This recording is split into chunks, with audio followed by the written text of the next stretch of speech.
That tree and chain went part of the outside bark. Stick your ear against it and give it a tap. You might notice it has a hollow sound. Sometimes you even hear waste falling down inside it.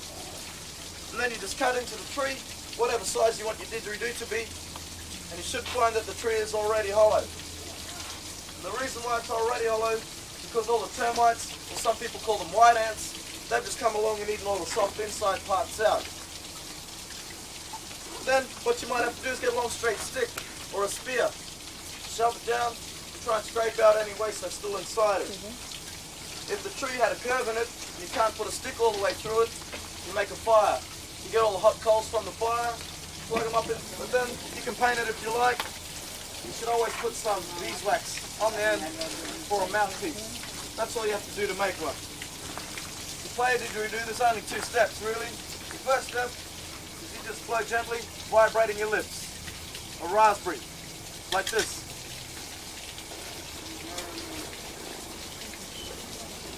You don't blow it like a trumpet, because the mouthpiece on your didgeridoo, it's a lot bigger than the mouthpiece on a trumpet. If you try and blow it like a trumpet, it'll sound like this.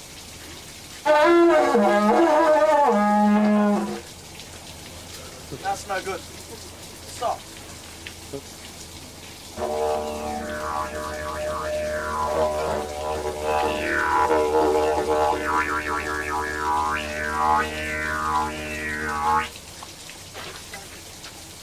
If you want to make sounds, you just use your play spots. If you want to imitate a kookaburra, you have to go like this.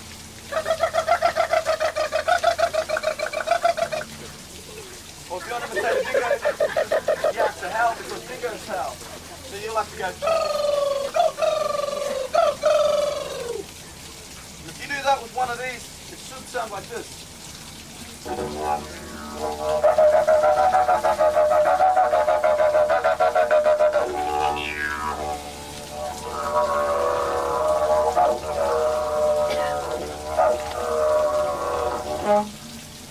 All the beats and rhythms are done by moving your tongue backwards and forwards, side to side, up and down. Imagine a large kangaroo hopping along. The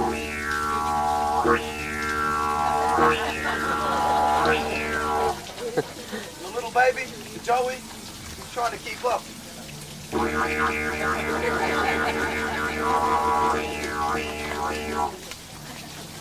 People always ask, why do you guys call it a didgeridoo? Well, we don't. No Aboriginal people did. In Jabbergai language, we call this a yigi yigi. Europeans called it a didgeridoo because when they first heard us playing it, this is what they heard.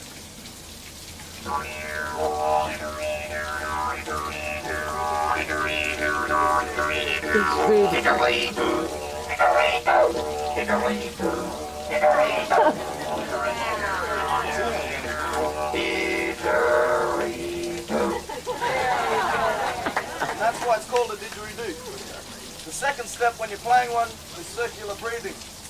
That's when you blow your air down the didgeridoo, but then you breathe your air up through your nose at the same time. So you're blowing and breathing. Recycling. You can give it a try if you like. Whoa. Do it like this.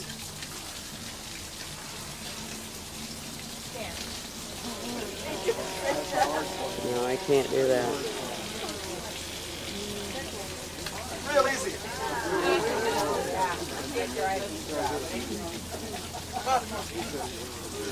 If you tried to make a didgeridoo, it's no good, you have to throw it away.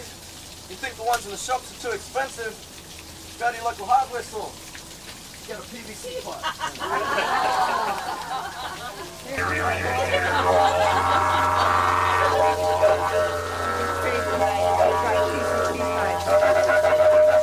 Amazing.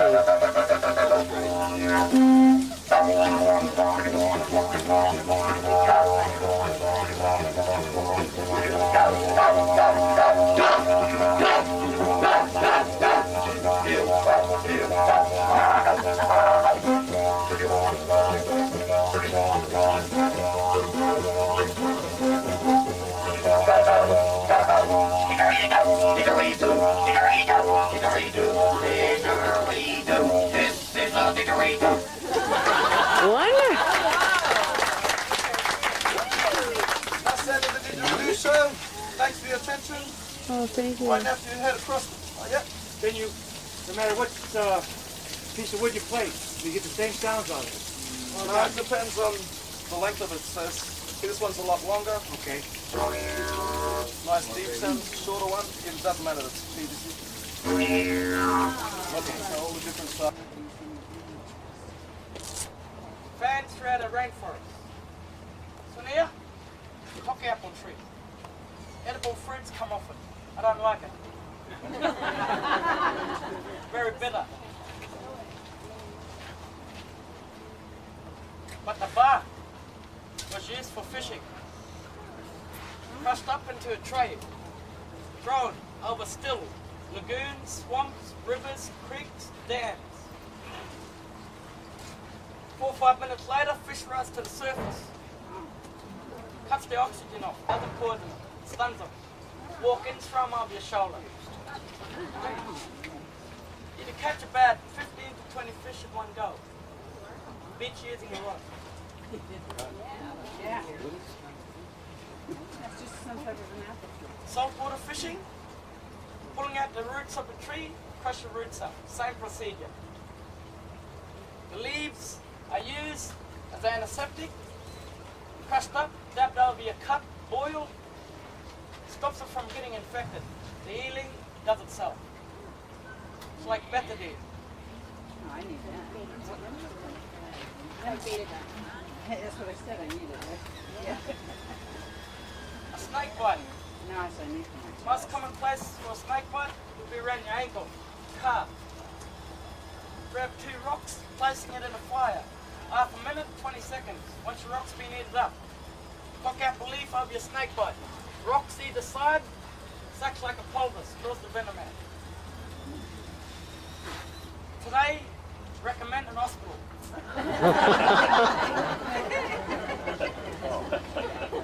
24-hour medical service.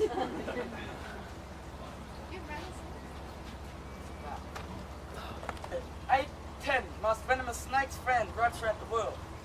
The percentage rate was very low. It was the only cure.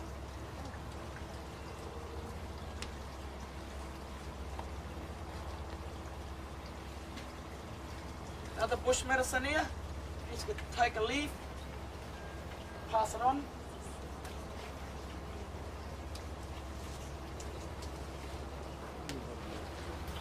Once you get a leaf, give it a crush. Inhale.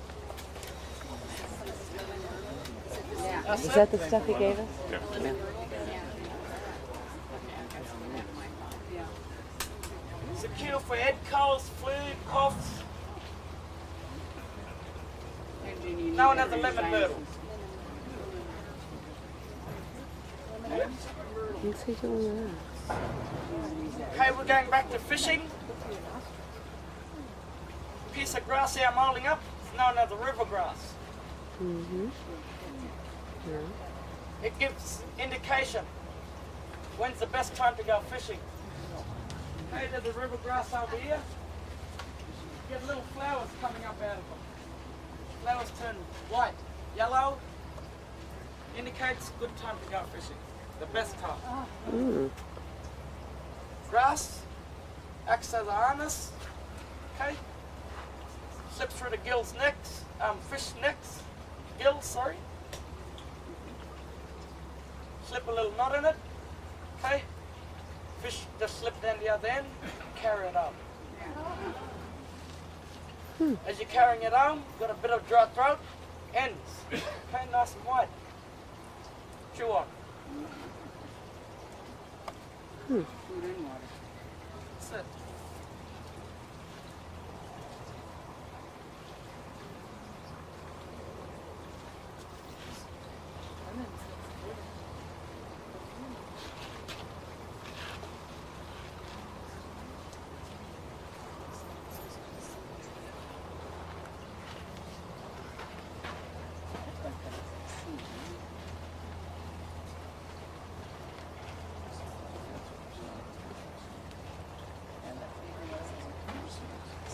The 2 that I'm giving out,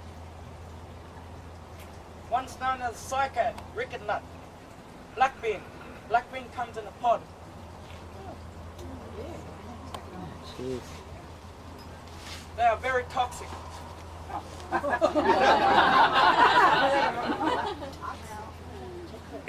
Automatically pick those off the tree and eat, you become sick. Could put you in hospital for a few weeks. How did my people, the rainforest people, make these edible? Hey, did you see the creation theatre? Yeah. Damaries made life difficult. Put the airy yam deep in the ground. Okay? Actually, I got an airy yam in it. No? Airy yam is another one that had to be treated. There's the vine that it grows off. It's a winter vegetable. Like I said, how did we make them edible? Thrown over the ash at a fire for half an hour, 40 minutes. Once your black bean sucker had been roasted for half an hour, pull off the hot coals, grate it up into a dilly bag, taken down by a running stream. Left in a running stream 2-3 days. Every few hours, a member of the tribe takes a walk down, gives the dilly bag a stir, stirring all the poison out of it. It doesn't harm anyone down the stream. Dissolve in the water. After 2-3 days in the water. Pulling it out the water, left to dry off in the sun for an hour, hour and a half, then being eaten. I never tried it. It's a bit too modern. I can just go down to my local bakery and buy bread.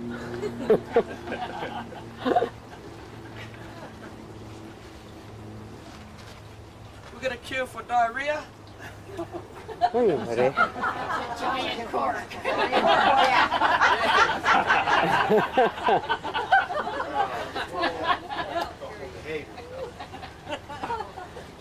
Familiar with the sea is?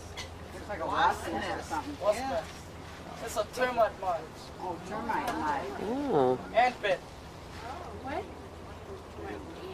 You got something else on there too. Yeah, it's a cockroach house. Oh. Okay? Ants picking up dirt. They don't only pick up dirt. Picking up calcium, iron, magnesium. Also good for pregnant women. Grab a handful of dirt, crush it up, cup of water, give it a stir, drunk. Also good for pregnant women. A bottle of magnesium today at the chemist, $10-15. You're right. A cure for diarrhea. Or for pregnant women, yeah.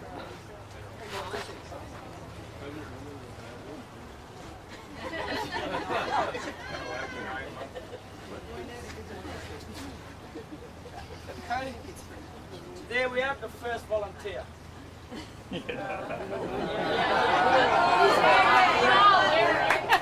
Larry. Now I'll use Gal it, over there will volunteer. I'll No, go ahead, Larry. I'll use it for an example. Before I finish off, Sonia is the elephant ears, known as a kanji boy. People with sensitive skin, walk up, rub up against it. It's like acid. Eats your skin away. Getting it in your eyes, you most likely become blind. 3 different types in Australia, that's the larger type. Comes then smaller. They are pests to Queensland homes, in gardens, creeks, taps, parks. Look like a beautiful plant like this. I know we have a lot of nice plants and trees in our rainforests, also around the park. What you do not know, please don't touch. It's 1 minute. What are the red berries? Okay? You take a walk around the park, at the foot of a few trees, little green card. Indicates whether the tree grows bush food, got bush medicine, bush purposes. Okay? Let's give you its English name, the Jabuganji name.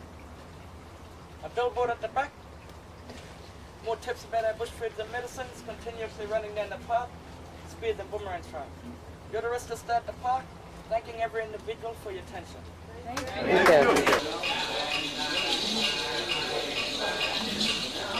you. It's just a different kind of lizard. I think it's like a skink. Yeah, it is. Skink? That's a skink. Look at how long its legs are.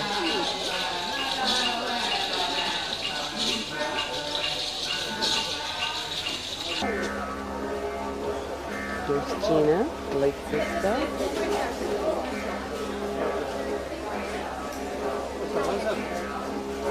Oh, he's so cute. Beautiful.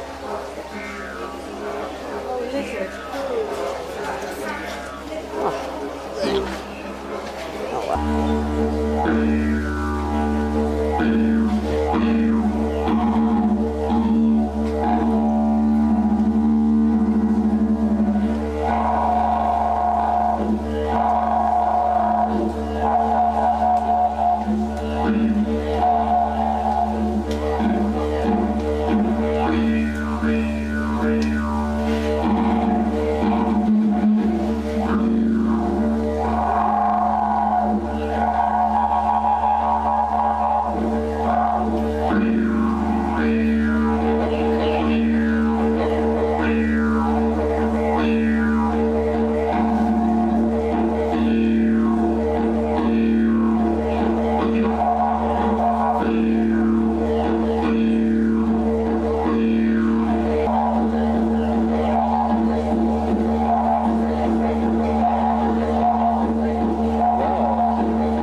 Today we go hunting looking for meat. Snake. Turkey. Goanna.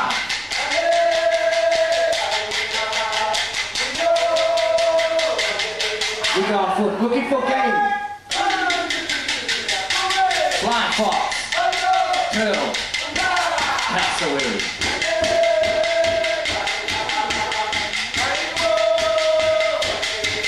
We're going in the forest looking for food. Black bean, side cat, yellow walnut.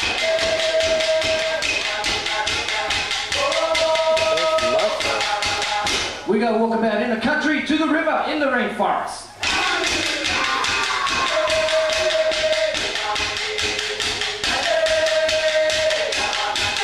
We are proud to be.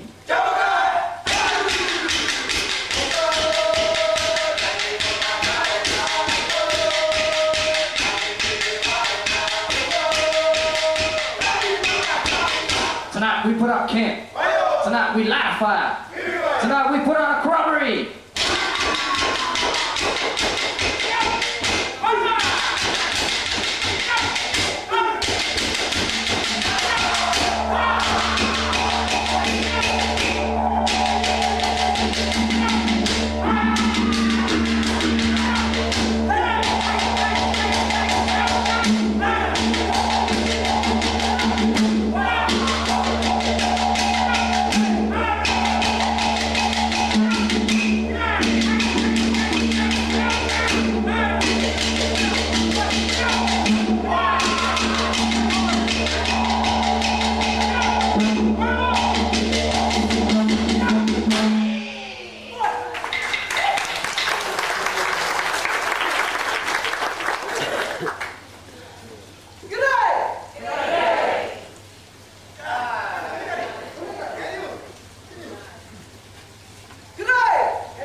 Huh? It's like a little camouflage in the rainforest. Put it up! I'm not remember. Now, see, next minute. On it. I got him. I take him home. I cook him up in the microwave oven.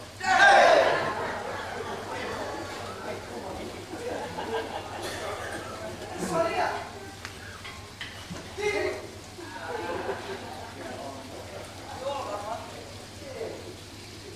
Another thing I just try to use a bath is that tap stick.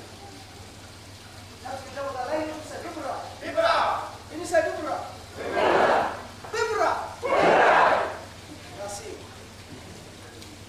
Bibera can accompany the didgeridoo. Yeah.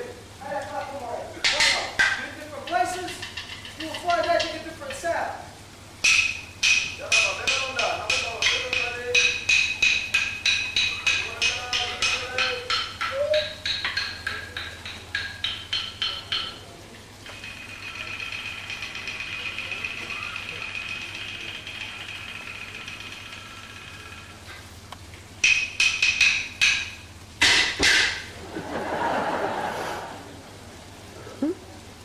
Bibera is also used as a digging tool to dig for yams, sweet potato, taro.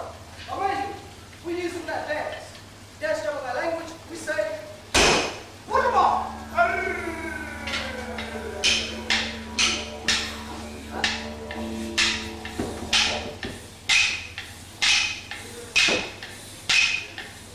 This dance is of the cassowary. The cassowary is a large, flightless bird. He lives here in the rainforest of North Tropical Queensland. The cassowary is a symbol of the Jabbergai people.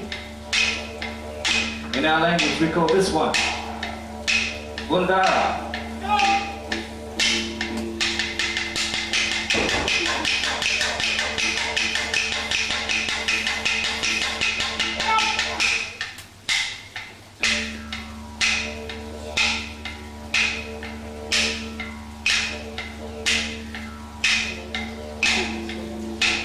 This dance is of the broga. The broga is a bird similar to a crane.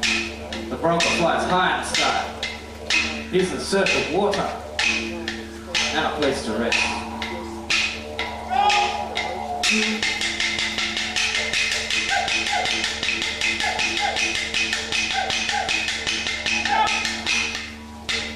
Very carefully, he will walk through that water, trying hard not to scare away the small fish and frogs which he must catch.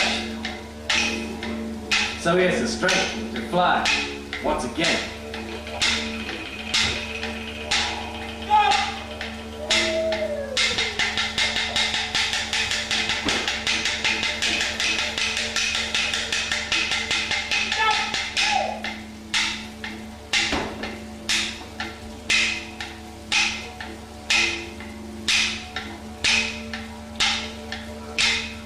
This final dance is on the kangaroo.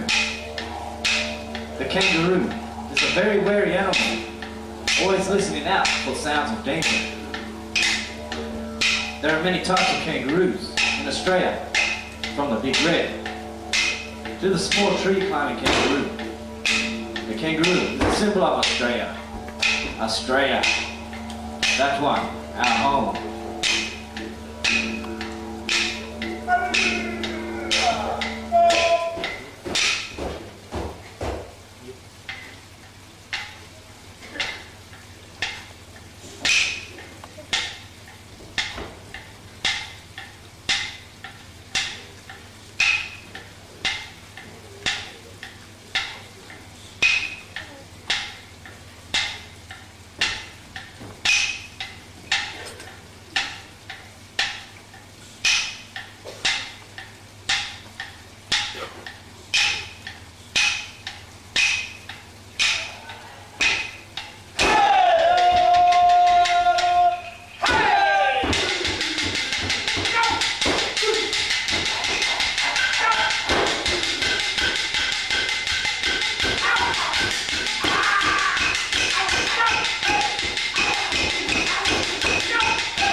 very important to our people. Because of that, we put up and cook our food. Or keep ourselves warm on cold winter nights. The fire sticks, as a container, that is there to keep the end of the fire sticks dry. That's very important. The container can be made out of strips of bark. Wrapped around strips of lawyer paper.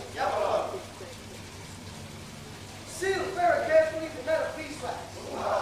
For waterproof. Decorate on the end with red tree seeds. So, I looked at the fire sticks. I'm sure that's where that white man got the idea for a red apron matchstick.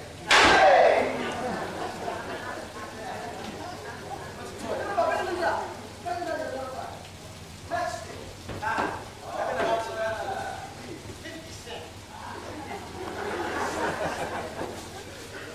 For the fire sticks, you could either use the black boy, come down as grass root. We use this one with the lawyer cane. In this case, we are using bishop biscuits. It's our food for making fire. One stick has holes in it. That is where the other fits in like so. Cut grooves along the side. That is where the hot ash falls out onto the dry grass. Fire! In Jabagai language, we say biri. Can you say biri? Biri!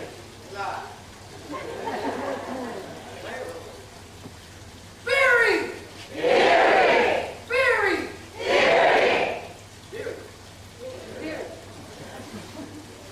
Don't forget that word. Maybe one day, you might get invited to a Jabagai home. You hear anyone scream out, Barry!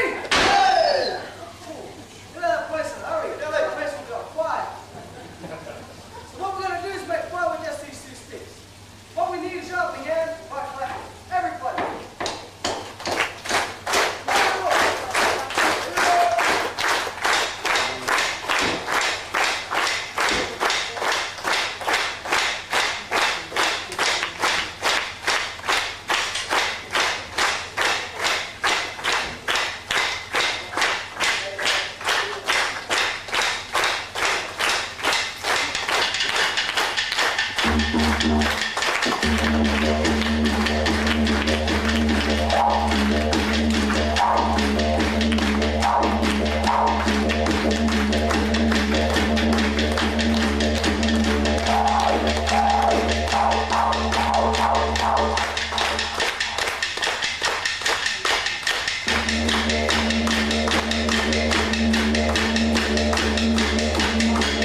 karaoke.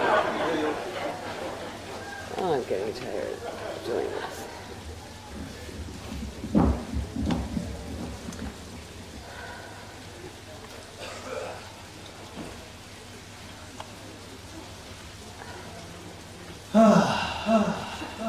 Has anybody got a match? So, did you enjoy the show? Yeah.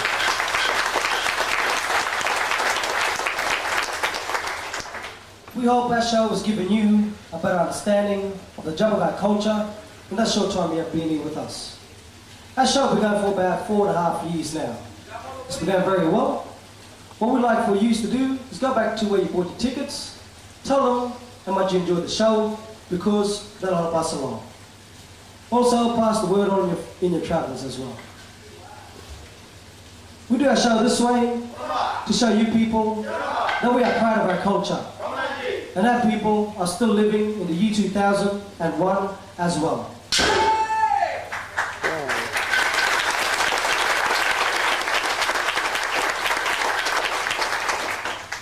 We wrote a song about living together in harmony. It's titled Proud to Be. We sold the song on tape across the bridge in the gift shop, also just here in the snack bar. It's also found on Austraila. It's also out on compact disc as well.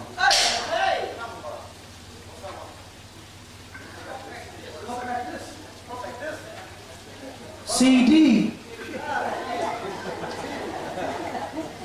You got one in your pink BMW.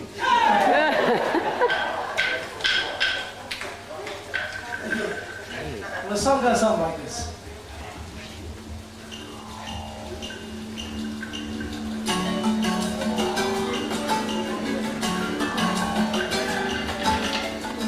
Thousand years we lived in peace, a land of man was free to wander. 50,000 years in the spirit of big time. Changes to come that'll make you wonder.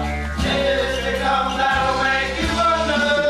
The years ago, the white fellow found the slang before God, no one knows. Speeds come right, guns and dynamite. The white man came to pull it down under. White man came to pull it down under. Proud to be Aborigine, will never die. Love will die, always be our identity. Proud to be Aborigine. Now ain't arrows at hand, something that we can't understand. Black and white have got to unite. There'll be nothing left in the land down under. Nothing left in the land down under. Yawadi, Hawaradi, Yaribulai, Yabugai, Ora Ora, Hawaradi, Yawadi, Yabugai. From you learn from us, we can't afford another blunder. Together we can live in harmony. We are brothers in the land down under. We are brothers in the land down under. Let's get everybody like this. Proud to be Everybody! Aborigine. Never die. Jabberwock, take it up. Proud to be Aborigine. Never die. Come on! Jabberwock, always be our identity. Proud to be Aborigine. Ladies and gentlemen, the Jabberwock. Okay, here's our room in Canes. Cans, I mean, or whatever. We just got here. I don't even know what day it is. Hold on. There's Dave. This is our balcony. We have some chairs. There could be snakes in these bushes. Yeah, probably a big old anaconda. Hey, how you doing? Good. Great. This is super. She's taking it. Well, you better open the deal.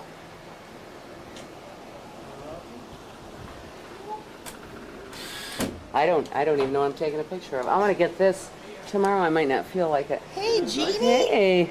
Here we are in our room in Cairns. Yeah, tell them more because I don't remember. Where we are. We're right on some sort of river. Okay. Or ocean. Or yeah, that looks like ocean, pretty though. doesn't it? Yeah. That's the ocean. Go Great to the Barrier left. Reef is out there. Yep. This is neat. Oh look. This Oh, is we can go marlin fishing. Dave. You want to do that? I don't think we'll have time. No, I gotta wash socks. They got us pretty scheduled I'm here. gonna put my suit on. Did you find a wash? I didn't even look. I just had to run up here because Dave needed his key. Yeah, I could sit out here tonight and just enjoy the boats.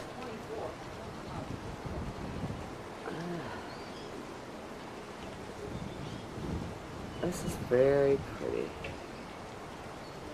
Look at that.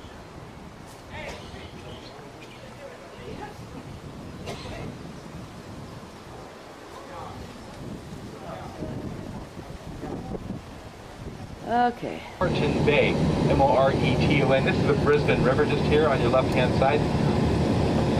Anybody have bugs? Anybody try the bugs yet here in Australia? The Moreton Bay bugs?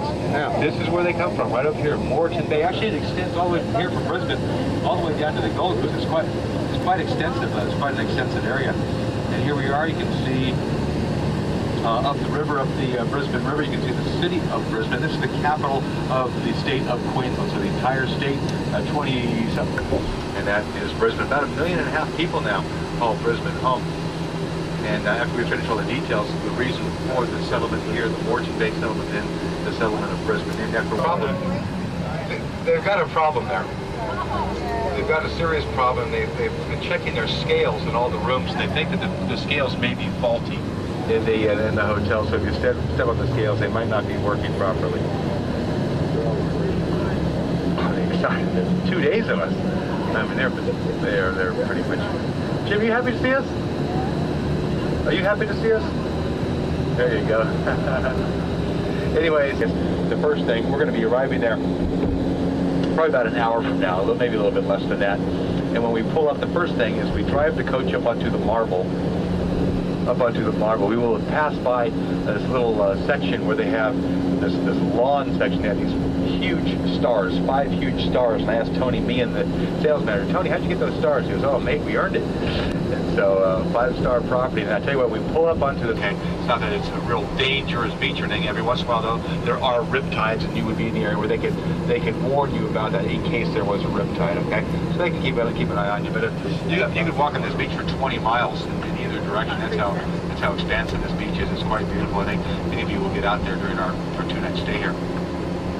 The other swimming pool, if there's anybody who likes to go to the exercise facility, they've got a beautiful exercise facility called Sports Mirage, and they have beautiful tennis courts. If you like to play tennis, this is where a lot of Steffi Graf used to come here and stay all the time before she would go and participate in the Australia Open. She used to stay at this hotel and warm up on these particular courts out there. And they also have one of these large lap swimming pools, so you can go back and forth in these swimming pools. So quite an expansive property. Terraces, one level below Horizons is where Terraces are located. They have an incredible spread as far as breakfast is concerned. Go in there anytime you like. They'll just ask for your room number and you'll be all set up to go. So Terraces, and once again tomorrow, completely free. Lunch and dinner are not included on the tour, but I'll give you a few recommendations. Once again, I know that probably everybody here is going to have a walk over to Marina Mirage sometime this afternoon, and there are a number of restaurants over there. They have some Asian food restaurants. They've got a couple of Italian food restaurants. My personal favorite is one called Saks, which is all the way at the very end on the bottom level. They have all different types of food. I'm particular to their wood-fired pizzas that they have over there. It's sort of done in a really classy, stylish way.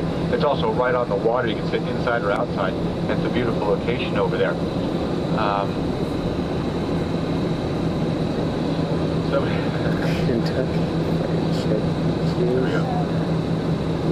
Wake up, folks. Also, across the way, if anybody likes seafood, they've got a nice seafood restaurant located shopping over there.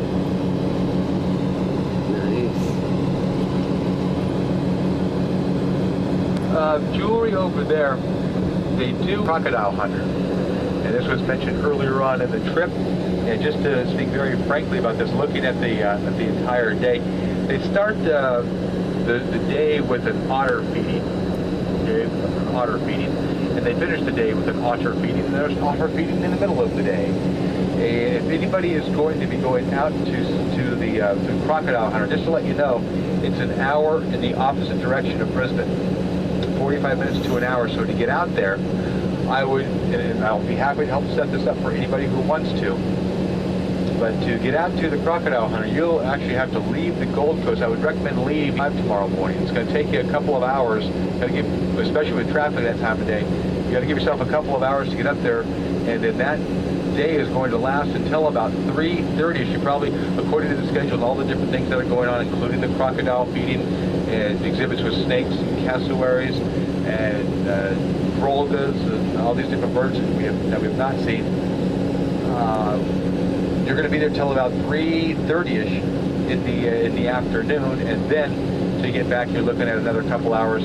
You're also looking at commute time. You're looking going through Brisbane at peak commute hour. I'm just trying to be realistic. I don't think you'd want it any other way. For those of you who are thinking about doing it, if you are going to do the crocodile hunter, it's going to take you a good portion of the day. Now, if this is something that you're really adamant about, passionate about, then I say go for it. I say go for it. But I want everybody just to ask themselves, how are you feeling right now? I know that what we've done so far, we've been in some hot conditions out there in the outback. We had some pretty warm conditions in the humidity of far north Queensland. I always tell people this section of the tour, or especially tomorrow, recharge those batteries. Do not be exhausted going into New Zealand. We have so much to see in New Zealand, so much to do, and we keep ourselves at a pretty good clip. Compared to the last 4 days in Australia, it's not that fast paced.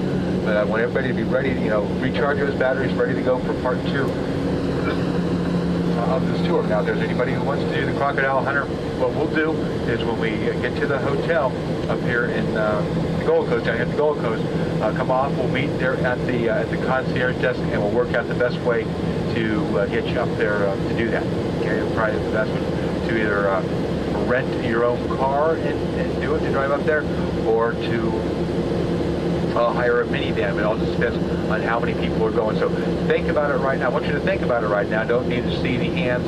But if you're interested in doing this, then let's just wait as soon as we arrive to the hotel, let's just wait in the lobby, and we'll talk a little bit about it.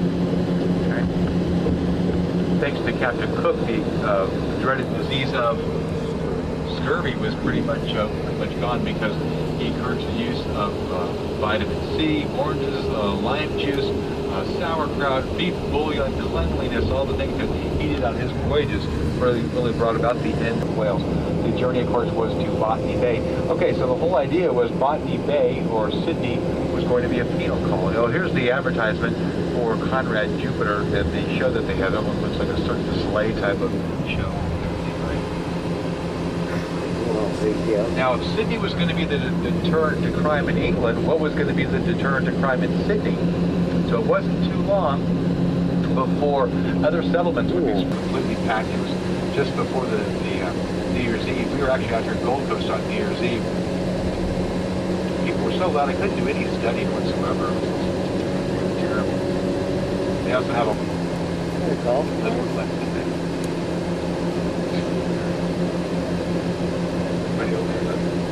It's up there. Anyway, I'd like to read you something. There are actually 2 different things. I just have a poem memorized from them.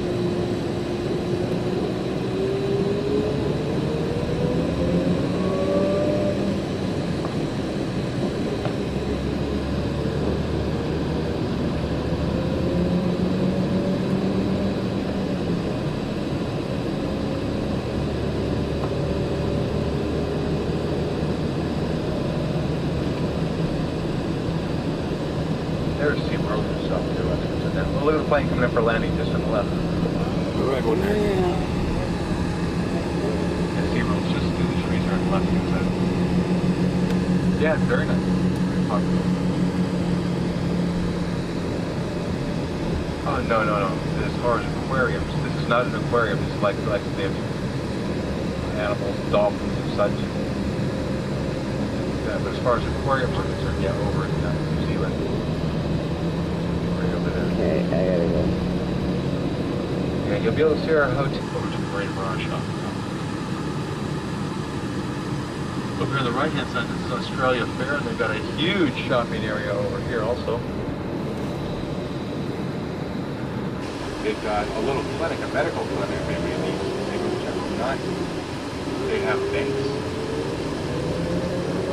Side on the opposite side. The thing about the Versace, you've got a nice view of the Broadwater, but as far as beach access, they don't have it. They don't have the beach. And as you look in front of us, the high-rises of the Gold Coast. A lot of these are private apartments, condominiums. A lot of these are vacation rentals.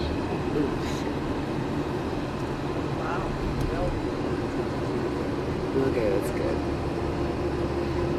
On the right-hand side here is Rivage Royale. They have it's one of the more expensive places. So on the right-hand side, you can go into a couple $1 million to get a place on the right-hand side.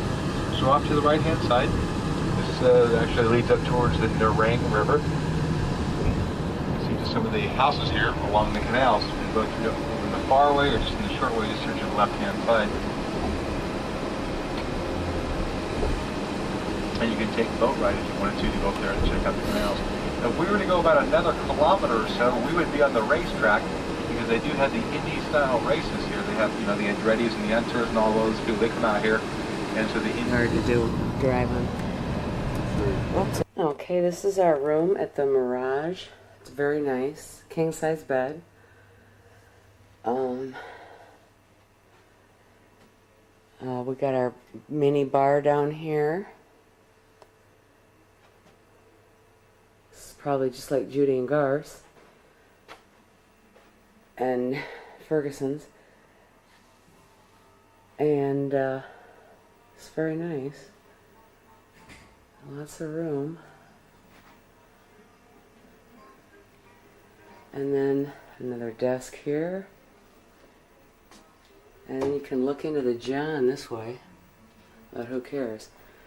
Okay. And this is our view. We're on the ocean, but we don't see it. It's a pretty view, though. There you go, Billable.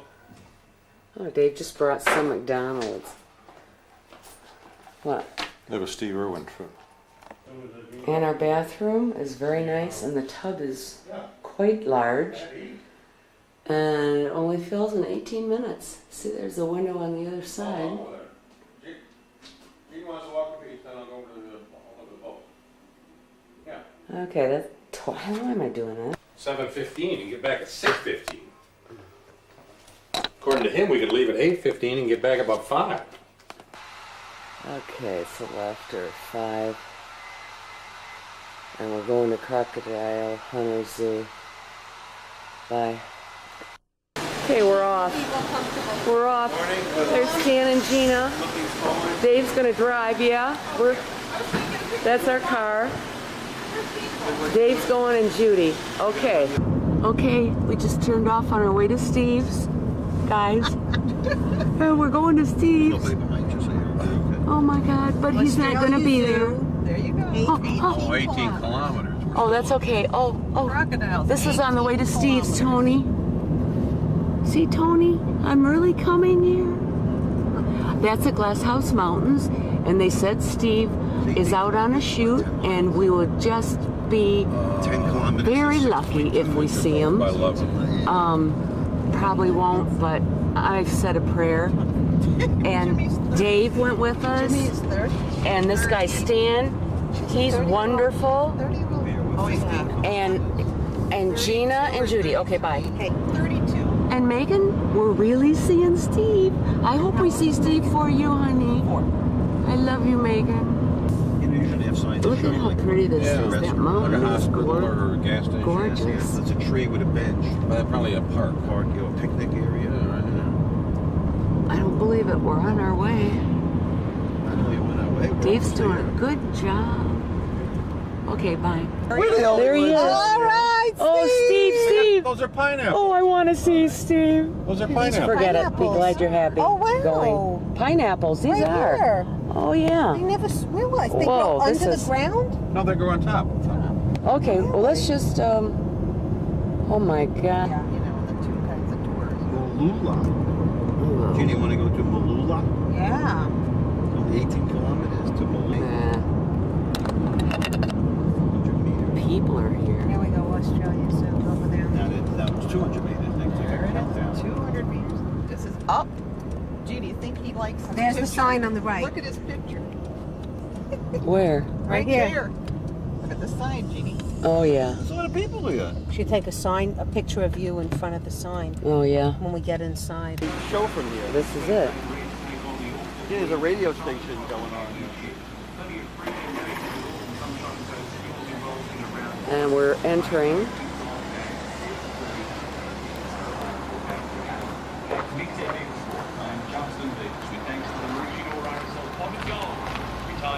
Membership card, you can be a pot of gold winner.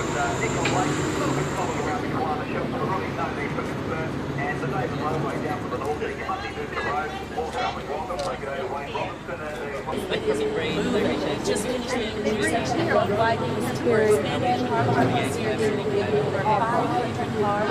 The building and restaurants, you'll see 12 people. Our sitting area, Australia, conservation work, but somewhat private. Like, you know, with his family, he likes to go for a surf. You know, that's the kind of guy he is. All right. All right, this is for my son, my daughter-in-law, my granddaughter. So And you're great. Hi. Hi. What's your name? Well, I didn't see. Easy to see. Imagine if I'd have met Steve. I'd start. Cherry, are you okay for the adult class? Yes. Okay. Indonesia. Auria. Okay. So, however, I don't know how to put that.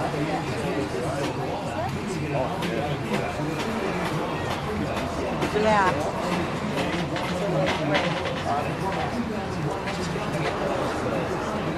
That's what's Poor Terry. really people appreciate the whole environment. Oh, and after you see what we do in here, you'll be changed. It's really different. That's why I love it. I can't believe this is going on. You want us to go out? No. This is incredible. I'm Peter. Oh, hello, Peter. Our radio extraordinaire We're in the personality. media. And Caroline's not here, but she's the good-looking one. I've known Oh, these guys so for are a lot of you. years. My sister lives in Washington. She's an expat DC Australian. or, DC. She lives okay. northern Virginia, about 6 days out of town. Oh, yeah? And I went over there and went to this big shopping center. You don't believe how popular these guys are. Oh, they are. And inside the shopping center is this small zoo. I mentioned that I was like live 20 miles from the crocodile man, and they wouldn't leave me alone for an hour. They wanted to know everything about Oh, yeah. it. And a lot of times they people think it's Dundee. It is. You have to, if you say Oh, yeah. crocodile. That's what we're so Steve is excited in about real doing life. is Oh, I know he is. I know wildlife everything about him. conservation to people who I might think. ordinarily be watching I mean, you know, Melrose Bindi Sue Place or Suey. football or- I know his you know, mom people died. wouldn't He's got a great thing on the traditionally internet walk about there, that. get She was excited killed in a about one-car What you see in accident. life is what you get on the Me television. too. I'm like that too. Larger than life. And when you watch Yes. people We're so who really proud of love them the because animals, it they take the makes it- Sunshine Coast and they take. Yeah. they No, have I a watched a family. documentary where the guy was flying through the whole show. Yeah. Because around here it's like, yeah, It was in Madagascar. Steve went That, right. and That's all what he I was- found. Wait till you see it. We just did the voiceover for it. Really? And all he does is just go off the Richter scale about Madagascar and the lizards and all the leopard chameleons ride him, and it was just the coolest thing. When he was in New York, Was that do you remember? And why did he really smell the inside of those boots he was going to buy? Do you remember? I think because you do that. I remember with a, you do said- it with a book or a car. You smell. I know, but he's smell so good. cute. And he's But walking smell around in is his your shorts. most primary sense. Yeah. I know, but he's so cute. He's in this store, and I mean, the things you say about him are so funny. You know, He's an easy he's a mark. hyper guy, huh? Isn't he? Yeah, he's like what you see on television 24 hours a day. He called me Excellent. yesterday. Like Robin Williams, but He called you. He called yesterday from Indonesia and he goes, the line's gonna break up. I just gotta tell you this one thing. So I'm waiting for the I love you and miss you. And he goes, I caught an 8-foot reticulated python and it bit my arms and it bit my face, and we did the opener of the show and it was great. And I find myself going, I wish I was there. Yeah. And then he does the I love you and miss you before the phone cut out, but it was so cute. No, the highlight wasn't, you know, it was like I got bitten by this huge snake. It was so, he was so happy. Well, the one show that I really like, I think it's the one you guys had just got married and you had to come back. Yeah, where we rescued the female croc that was shot. And did he? Was that the time when he got a snake out of a tree and you guys were in the boat? Yes. And you seemed a little nervous. Very nervous. And now it's just like it's just so different how you've grown and over 8 years ago. But you were used to that, anyways, back in the States. Not with snakes, right? No, but bears and cougars and things. Yeah. Reptiles. So the crocs and what? It was funny because I used to put my camping gear away very carefully, and I forget there's no land mammals that are going to eat you. You know, nothing's going to come along and smell your food and then get in your tent and eat you. Because like in Oregon, you put your food way up in a tree. Oh, that's right. But here, you just stay away from the water when you're in crocodile country. That's all. And when we were before we were engaged, he took me into crocodile country, and we were having a bit of a tub. You know, you just gotta, it's so hot and sticky, so you go out in the water and just wash off a little bit. And he kept edging his way around me, like it was kind of bothering me. He kept like going around me like this. Steve would? What are you doing? And he goes, well, I caught the last big male croc out of here, but I'm not sure that another one hasn't taken its place. So I just want to make sure I'm between you and the water at all times. Sweet. And he's So sweet. He is. See, most men don't but he's got to have that side to have this passion for the animals. You don't have that passion unless you have that piece in your heart. It's cool to be with a guy who literally saves your life. Yeah, You know I'd what I love mean? to see her. It She's is a doll. really romantic. They don't probably let people see her. It's fun. My husband just says, "Where's Bindi Sue?" Oh, I don't know if she's down. Let me check. Oh my goodness. Because I started she about is 4 this morning. adorable. I left Thelma with her. I'll Terry babysit. to Thelma? Thelma, do you have a puppy? She is adorable. Terry to Thelma? Okay, we're gonna. Thelma, do you have a puppy? That's only 9. Oh. Copy that, thank you. No, she's not down yet. No. Yeah, she'll be down the next. Oh, she will be down around. Around about? She'll be in the zoo all day. You'll see her. Yeah. She's the one who looks just like Steve. And acts like him too. She wrangles Does everything. she? Oh yeah. Oh. She's been great. Well, it was very nice. I got my left hand here. I got my very nice. Thanks for coming in. Have fun You today. guys are great. It's a fun day to come. We've got lots of stuff going on. Good. We're gonna spend all day. Be sure to get your muffins. What free is muffins. Steve filming over in Indonesia? Primarily reptiles, vipers. So that's going to be on pythons. TV. Probably, it's usually about a 6-month to 1 year lag. Okay. Yeah. Okay, thanks a lot. Patrick and Heiko from Holland. Just watch out for that balloon. Are you gonna look at the camera? Look at the camera. Are you gonna look at the camera? Oh, who's watching you, Rodney? There you go. Hi. Okay, we'll get Oh, he's beautiful. Watch does out. bite. Those are the ones Steve says he hates them all. I've been.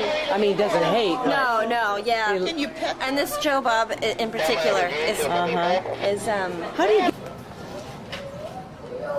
Hey, sweet face. It is. Kookaburra. Okay.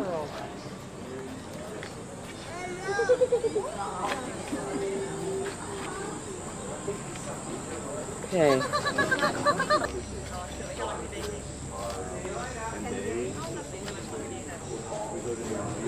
It's a freshwater turtle. I can't wait to see Harriet, though. Harriet's. Okay, this is Harriet. It's okay. 1 2 1 2. This is snake demo area. Testing. 1 2. Is Harriet? That's one Bindi Sue likes.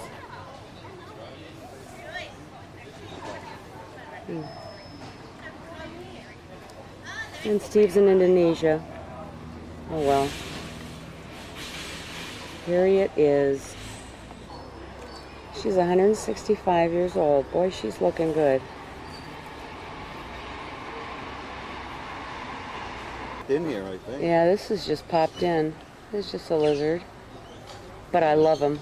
It's amazing when he stands still, he blends into the background. Yeah, See the lizard? camouflage. You can hardly see it. Yeah, Whoa, whoa, he moved. Reticulated python. That's a good size. Where's his head? Jeez. Right there. Where? Right down. Don't tap on glass. No, I'm just. Okay, that's nice. I can't see. That's at the other end. I'm gonna. Oh, I see. I think that's his head. I think. Okay. It's a corn snake. It's a Burmese python. You can read it. And there he is. And I think his head is right there. This is the one my mom put around her neck. Not this one, but yeah, they're kind of lazy. It's an American alligator. Yeah, there were no alligators here. Let me see a crocodile demonstration. I remember reading In my backyard. Is there a show from here or something? Yeah. Now what is that? Is that another alligator? Or is that a crocodile? The Fang sisters. Okay. That's an alligator. Yeah. That's a freshwater. The snout is different or something. I don't know. The One's ones pointed. have exposed teeth. Oh, okay. Yeah, one's pointed and the other one is Rounded, rounded. yeah. Right. There's a big one back there, looks like. It's another American alligator. No, not like they feed them, when they're not supposed to, and, but they might take a dog or, a little dog or two, but, but they go very well. Oh, these are neat trees. They're called. That's what they're called. Huh.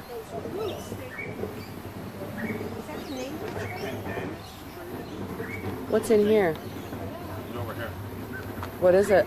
Oh. American alligator. Oh, another American alligator. Where is Annie? She's up here somewhere. Oh, okay. Cambershire? This is a really nice zoo so far. It's got it. If it's Steve's, it's nice. Oh, there she is. Different animal. Two different animals. Okay, that's good. In the shade? No, actually in the sun. No, they like the sun because they're cold-blooded. What's this one? He's eating. Have you heard any more about that oil spill off the Galapagos? Yeah, there was big news. Oh, he's hiding on me. But something was, I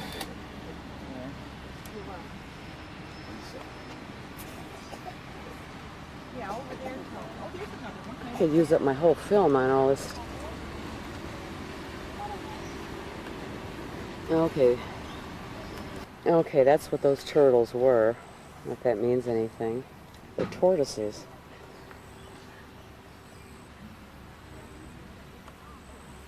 Okay, that's... Okay, bye. That's a boy. Come on. Oh, yeah. Oh, he did it. There they are, probably making something. Guy's working for Steve. I'll do that. I'll stay here a month and do that. Yeah. Doesn't it? Yeah. This park is beautiful. Just look at this. So lush. And I gotta get ahead. A couple of his eye teeth. Stopped it, stalled it. What, was there someone in there mowing or something and he grabbed Yeah, it? mowing the lawns, yeah. We don't do it that way anymore. We normally use two now. We use somebody for bait to draw them away. They'd be on good money, wouldn't they? Yeah, well, I normally Danger do money. Real good money. Yeah, it's not as dangerous as it sounds once you know the mechanics of the animal. It's very dangerous. Yeah. Like an animal that size, if he got a hold of you, he'd kill you. There's no doubt about that. Even Monty here, 12 foot, he'd grab you. You're looking at... Now this is Monty. Oh, well, they're going to give shows, demonstrations later. He's wrestling you before the show. And this is Agro, the one that always eats the lawnmower. There he is. It's where they're going to show a show on him too. They'll throw him something. Actually, they'll eat anything. Well, if he's eating a lawnmower. Yeah, that's Yeah. There's another, I don't know, maybe the other one was, whoa, I can't wait till, with demonstrations. I better. The headline in the front page, one was 6 foot, one was 3 days ago. You got 11 big mosquitoes. Yeah, I know. I didn't put my stuff on. I didn't put them on. And then a couple of hours later, they found a small one dead. They think it had been run over. Yeah. But the 6 foot one, they couldn't. Is that out there? Yeah, we bought them at the shop. Oh, I would have. $9.20. You got some on your left. Girl. That one's that girl. Yeah, I will get some more. One over there. There's a freshwater crocodile. Jeez, look at how they blend in with the rocks. And see how his nose, his snout is different? Yeah. And they're not as aggressive. They not as the saltwater ones. Now these have a much narrower snout. Yes. And these are crocodiles? These are freshwater. Freshwater crocodiles. And they are Saltwater, the bigger ones? Yes, and they're much more aggressive. These are not going to jump out at you. This is where I think they have the show at 11. It's number 29. I mean, this is just a walkway in the zoo, and it's gorgeous. It's just. Yeah, I want to see if they have any Benadryl there also. But you know what? If you could look at how. Oh, a brown. Wow. Common brown. Where's his head? Oh, yeah. Now, this is the western brown? No, it's another taipan. That's a... What? This is for them, Okay.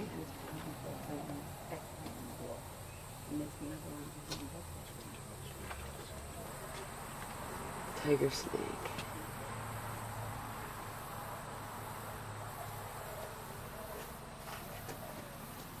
The back of that log was heavy. Which log? Right here. Oh, this seat.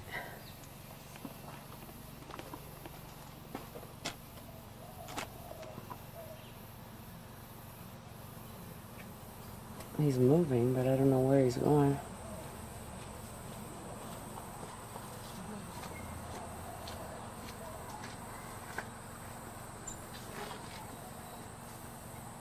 Oh, he just ate. What's he doing?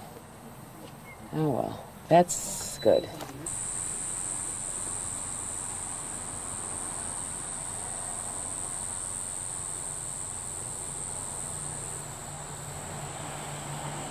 And look, this one's cool, too. Look at that.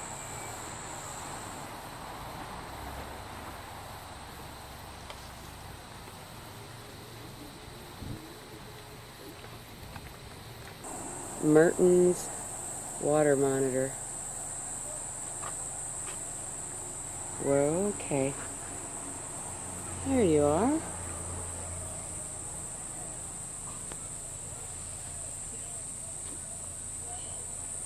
Hey, buddy.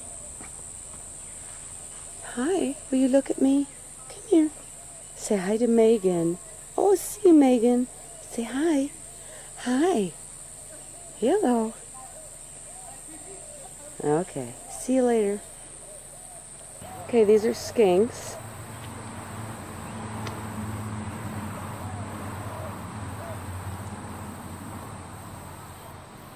See, there's one. And this one lost his tail. Aw, that's why Steve's taking care of him.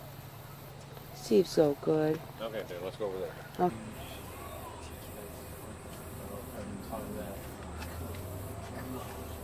Just to have a boa.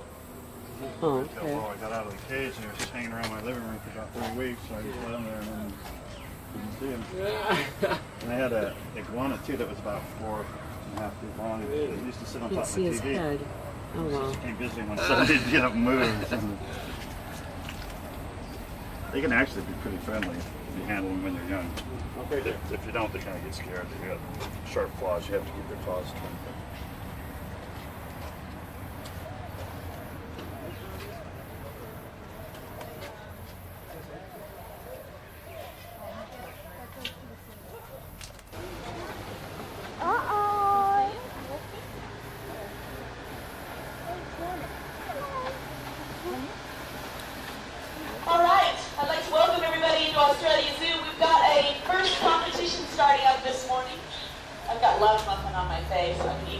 love muffins.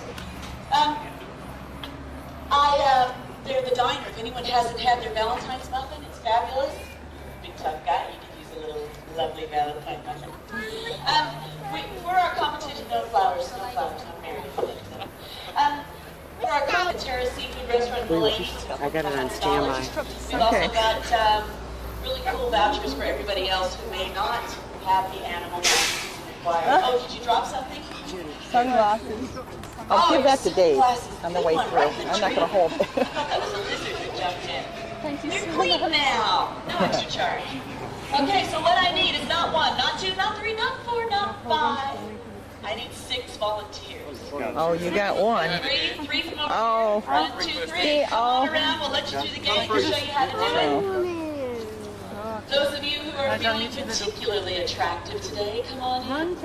You each get a hibiscus flower. That's not because you're good looking. Can you bring the bucket, Joy? Yeah. Harriet, you gotta come this way, buddy. We're gonna be moving, if you pet her, she'll never move. We're gonna be moving 180 kilos of tortoise. Harriet's a very interesting tortoise because, come on, Harriet, she's 170 years old. You heard correctly, 170 years old. She hatched in the Galapagos Islands. What are you doing, Harriet? She hatched in the Galapagos Islands in 1830, November of 1830, and in 1835 she was collected by Charles Darwin, taken to England. She came to Australia in 1841. Harriet, this way, sweetie. Come on.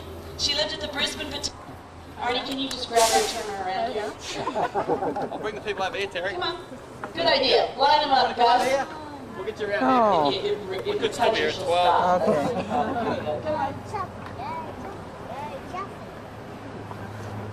Whoops. Oh, thank you. Just come up and line across here if you like. Which is the Playing hard to get. She's climbing the fence. She wants to find a boyfriend. Come on, Harriet. All right, everybody lined up. So you can stand in the water. or the Come on, Harriet. Come on. Quick, quick. One thing that a giant Galapagos never done, turn around. There you go. She spotted something. Okay, now everybody do your hibiscus flowers. Meow. Come around here. Okay. Ah, she's seen it. Harriet, look at all these hibiscus flowers. You're stay. And no stepping. You can lean forward. You can make that hibiscus flower look so good. She doesn't want your Yay! We have a winner! How old are you? No. Old enough to have a boyfriend. No. No? You do, you just haven't told. I know these things. Everybody else gets a pass as well. There you go. We want to make sure that I'm not in range. We want to make sure everybody gets something. We want to make sure that everybody gets something. There you go, that's working really well. There you go. It's like hibiscus overload. Lots of hibiscus. Here's your pass. Watch out for that, Harriet, after the hibiscus. Okay. Just hold it right in front of her nose and don't touch Dolls, her what with is it. it? What is There's what we got. Feels good. Thank you very much. Thanks. Well, big hand for everybody. And it's official. Every tree in the park, they give you a name. Every plant. It's just, this is just really a nice park. Everything. Oh, yeah, toilets. We're waiting for the otter show. There was the land. It's cute. Pond, and then behind it, it's all conservation. So it has trees. It has to stay that way. And we looked in the back. There were 3 beautiful people. And Where are they? 10 wild turkeys. Oh. And I said, oh, that's what you do like that. That's fabulous. And then the otters showed up a couple different times. And that was Oh well. Oh, he's got his arm on the other, yeah. Oh, they love each other.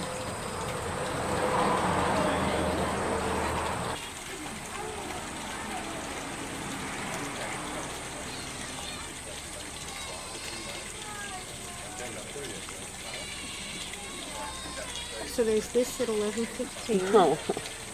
Or 10:15. And then the rest of the shows are in the afternoon? No, then there's one at 11. Okay. Bindi. Bindi. That's Bindi. It does look like Steve. She does. She's going to hop in there. Yeah. There's Bindi. She's going to go in with the skinks. I love it. Okay, good morning, ladies and Look gentlemen. at she looks just like Steve. That they are hunters. As I said, they consume 1/3 of their own body weight every day. These girls weigh about 3.5 kilos. In the wild, they could get up to 5 kilos. That's Now, Bindi ladies and Sue's. gentlemen, there are 13 species of otter in the world today. The Asian small-clawed otter is the smallest and most social of all those species on the planet.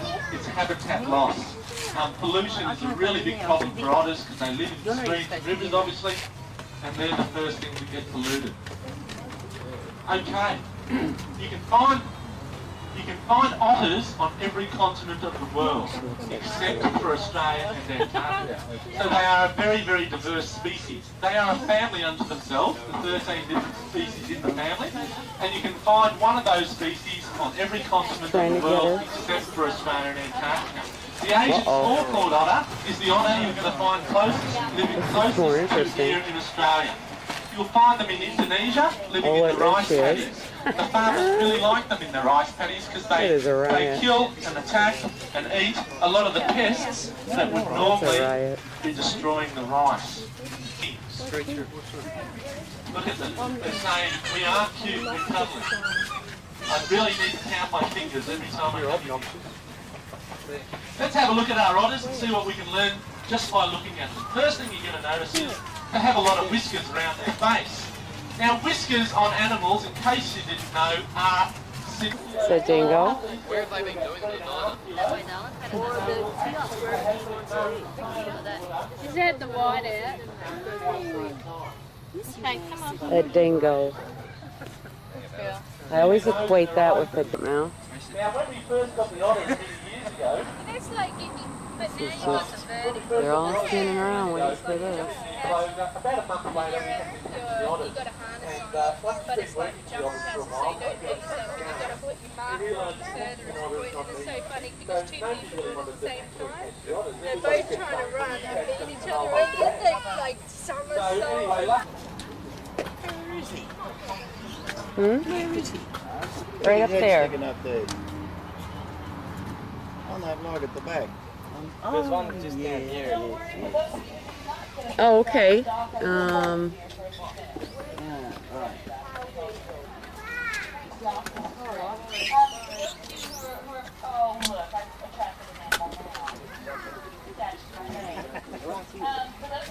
got our first prize. Everybody else stay there. I've got something for everybody. You're our first prize winner, and you're going to win dinner for two to... Where? Is that the Terrace? Look at Terrace Seafood Restaurant, a $100 voucher. Hmm. You're welcome to eat your Cheerio, but you don't have to. Steve all over. Dingo does that. Our next competition is directly after the crocodile demonstration at 11 o'clock at the Charlie. So if you wanted to compete but you didn't get to, we'll see you at the crocodile. And his girl from that, they come out of that little pen as you come in. There's two big ones over, well the bigger one's over there. We move the one out of here back down there. Two from down there. We took two down there, three down there. We took there, each one of these pens. What the mosquitoes are bad today. Okay, I'd like to welcome everybody over to the Crocodile Environmental Park. My name's Tony. Any questions at all about the demonstration, you just say the buck to the end and I'll try and answer some questions that you might have. Now what we're basically going to try and do for you on today's demonstration is show you how to dry salt water for restaurant crocodiles. Throughout the environmental park, we've tried to design exactly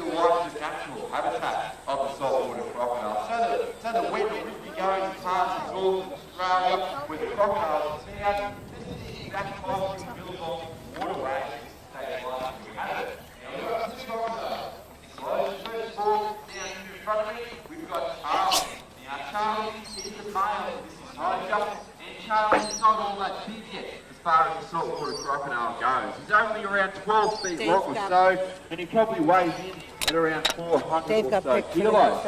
As well as Charlie, over here to my right, we've got his beautiful little girlfriend, Amy.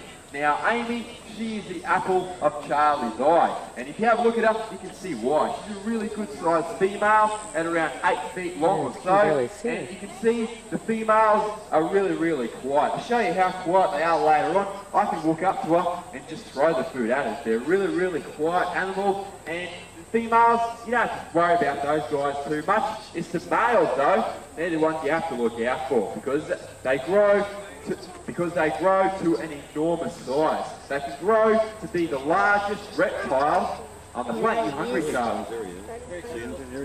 He's hungry. Come on, mate. Holy cow. Right out. Come on, mate. This guy has good insurance on him? Oh, excellent. Boy. I'm going to change my undies now. Good boy. Now, this is Charlie. Now that he's out of land, it gives you a really good idea of his body structure. Now, probably the biggest fallacy going around these days about crocodiles is about how fast they can run. Now, have a look at him. That's flat out. Charlie can't go any quicker than that. People think that to get attacked by a crocodile, you're going to be up north riding along on your horse, and you look behind you while you're galloping on your horse, and here comes a crocodile galloping after you, snapping at your heels. That kind of stuff doesn't happen. You saw what Charlie there, just how slow they are. Charlie, at his size and weight, he can barely walk anymore. He just drags his enormous bulk along the ground behind him. So, where crocodiles are designed for hunting though, is in the water. Now, you saw Charlie's tail as he came out. That tail is around half of his body length. Now, while it does make him incredibly slow on land, it makes him incredibly quick in the water. He can swim over short bursts at around 28 kilometres per hour, which is the cruising speed of a dolphin.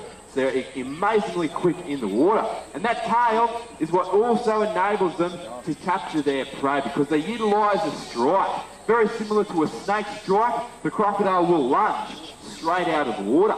Now, you notice Charlie in his pond over here, when he pulls beneath the water, he becomes invisible. Now, when a crocodile is hunting, they do that. They pull beneath the water, they become invisible, and the kangaroo or wallaby that's coming down to the water to get a drink will see no crocodile hanging around, and he'll actually go down right to the water's edge, and he'll actually have to stick his face into the water. Kangaroos and wallabies are really unlucky. They've got to stick their mouth into the water to get a drink, and that's what the crocodile relies on. They pull beneath the water, they never show themselves. You notice Charlie's always showing his head today. In the wild, they don't do that because the kangaroo or wallaby will just hop away. So they never ever show their head. They sit just beneath the water. When that animal gets too close to the water's edge, the crocodile will strike out of the water. Now, the crocodile can strike around half of its body length. Now, Charlie, being 12 feet long, his strike range is around 6 feet. So when we're working with Charlie here at the zoo, when he's in front of us, we never ever go closer than 6 feet to the water's edge. Because even if you are expecting that strike, you will not avoid it if you are within that strike range. It is that quick from the water's edge. So for those of you who can see, he's right in front of me here again. And if you can imagine, when the animal comes walking down towards the water, just like this, he won't show his head like he's got his head sticking up there. But when the animal gets too close, mate. He does that. He strikes out of the water. Ooh. There goes another pair of undies. Come on, mate. Ooh. Look, he's gonna come get you. There you go. There he goes. Good boy. Ooh.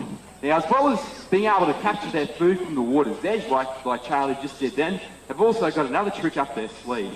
They can do what's called a tail walk. Now, this tail walk enables the crocodiles to be able to capture birds that fly over the top of the water, and even birds that are roosting in trees overhanging the water's edge.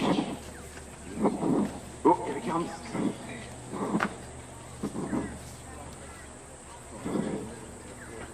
Now this isn't a circus trick at all. Crocodiles, they do actually use this in the wild. I'll see if I can get him to do it. So once again, you can see Charlie as he pulls beneath the water there. Straight away you can't see him until he pops up. Mm-hmm.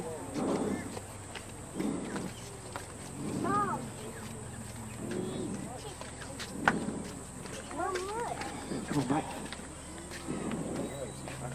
He's breathing heavy. Bit of chicken, mate.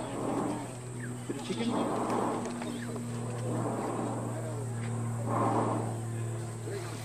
Whee! Boy. Oh. Oh. Boy, Charlie. Now you see there, he has to raise his head above the surface of the water to eat that bit of chicken leg. Charlie, he has a backwards facing tongue. His tongue is a lot different than ours is. It is actually attached at the front of his mouth and it flaps at the back. It forms what we call a palatal valve, and that enables Charlie to come out of the water, grab a hold of a big animal, and then pull it back down into the water with his mouth open and not have his lungs fill up full of water. So when he grabs a bit of food, he has to bring it to the surface to actually swallow it. So if I get grabbed, keep your cameras rolling, you'll have to bring me up to swallow me. Oh, there he is again. Going under. This one under. What are they gonna do? You got him, Fred? Okay. I have to know where he is. Yeah, they do. Oh, yeah. Okay, now the reasons why the crocodiles attack and kill are actually very, very simple. Crocodiles don't just swim around in Australia just killing every single animal they come across for no apparent reason. The crocodiles will only ever kill an animal for one of two reasons, and two reasons only. Now, the first reason why Charlie will come out of the water and attack and kill is obvious. He's hungry because he wants to get something to eat. Now, you can't hate him for that because he has to eat. The only catch is, though, is that Charlie's a carnivore. He can only eat meat. If I tried to feed Charlie a great big plate full of Brussels sprouts, it would be like trying to feed Brian a great big plate full of Brussels sprouts. He physically can't do it. So he has to eat meat. Now, he has to do it himself with his teeth. He can't go down to the butcher shop and buy a nice piece of meat on a bit of styrofoam with glad wrap over the top of it, but because he wouldn't get served for starters. So he has to capture the food himself with his teeth. Now, when crocodiles are seen capturing animals with their mouth and with their teeth and all that jaw pressure that you heard over there, they're just seen as an evil, ugly monster that's just out there to get people. When in actual fact, it is probably the only reason why everyone has come to the zoo today. No one comes to the zoo to see what an amazing animal Charlie is. Everyone comes to see the keepers get nailed by Charlie. I mean, yeah, you can see when Charlie pulls beneath the water here. If I move down towards the water's edge, where he pops his head up, have a look around the crowd and watch everyone's cameras go up. Now, that's basically because you never know your luck.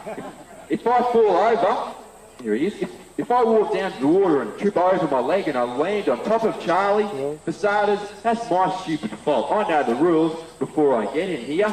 And if it did happen, anybody who took a photo of that or filmed me getting bitten by Charlie would make an absolute fortune. You'd sell all your footage to real life TV and you'd probably win the grand prize on Funniest Home Videos because it is really exciting and it does sell papers. Unfortunately though, it does give the crocodiles a bad name because they just aren't out there to get people. They'll only ever attack for two reasons.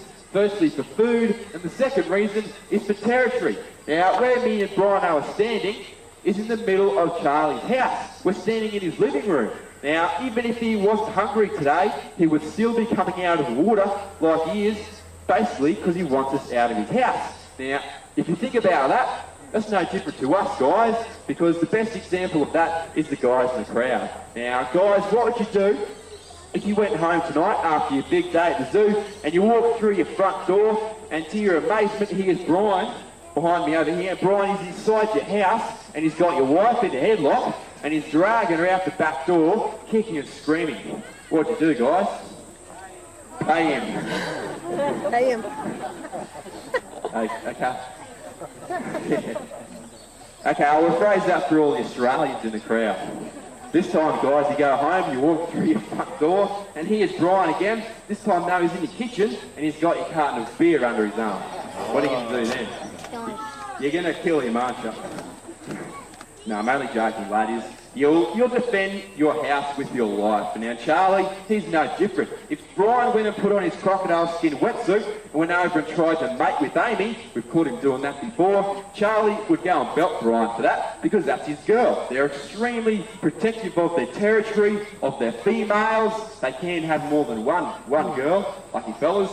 So they'll defend that territory with everything they've got. The saltwater crocodile is extremely territorial. In the wild, you'll never find more than one male living in a territory for a stretch of river. They'll actually fight to the death over that territory and the females inside that territory.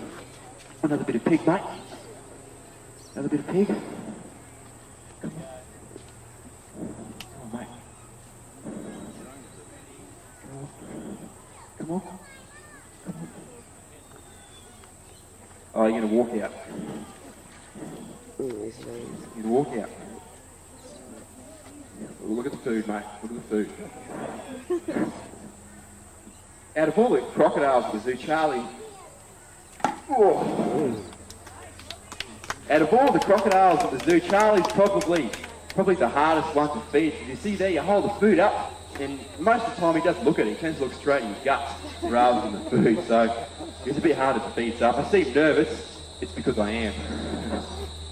Now, unfortunately, in Australia, it has been recorded that the saltwater crocodile has killed people before. Now, while the newspapers and the media would like us to believe it happens all the time, it is really rare to ever get attacked and killed by a crocodile. In the last 30 years, there's only been 17 people killed by the saltwater crocodile. 17 people in 30 years. If you think about that, that's less than one person every year in Australia. You've actually got more chance of being killed driving home from the zoo this afternoon. You've got more chance of being killed at breakfast time eating your baked beans than what you do from crocodiles. It's the rarest way of dying in Australia by a crocodile attack. And it's actually the easiest way to avoid being attacked by any animal in the entire world. If you look at all the animals, the large predators found around the world like lions and tigers and bears, they can all...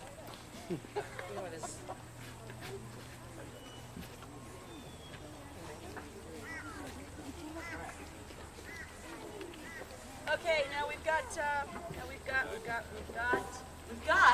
a few volunteers, but guess what?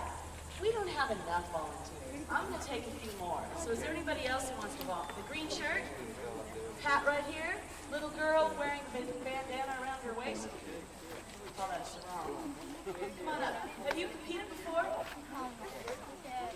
You have, haven't you? I remember you. Yeah, just people who haven't competed before. Otherwise, you're going to take $50 worth of souvenirs home with you. Come on down. Okay, we go 1, 2, 3, 4, 5, 6, 7, 8. Come on up. Come on up, kiddo. Yeah, Australia flag kid. New Zealand flag kid. Now, come over here and sit down in a big circle. Make a big circle, like around me if you want. Big circle. So you have to sit next to someone and make a circle. Close up the circle. And what I need you to do is I need you to sit right next to somebody so there's no big gaps. So let's make the circle smaller, smaller, smaller, smaller. Bigger, bigger, bigger, bigger. Okay, get back just a little bit. We need a little bit of room for this animal. It's hard to get an elephant in a small circle. Okay, bring the elephant down, please.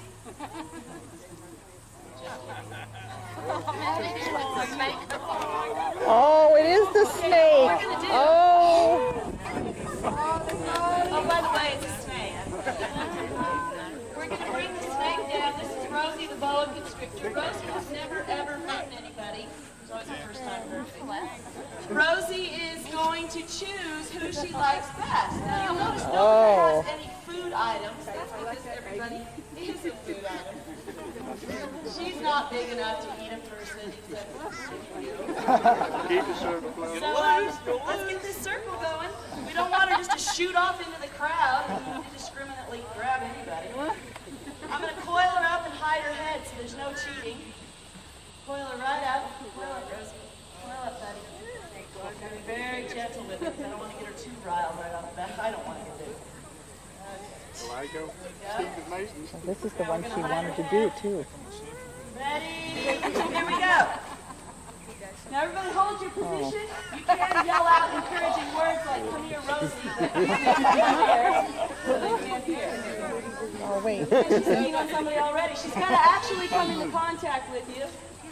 So just hold real still and we'll see who she comes into contact with. This morning she went one way and then went the other way and then went a third way before she chose somebody. She's a bit particular. Remember, boa constrictors are the fastest striking snakes on the face of the earth.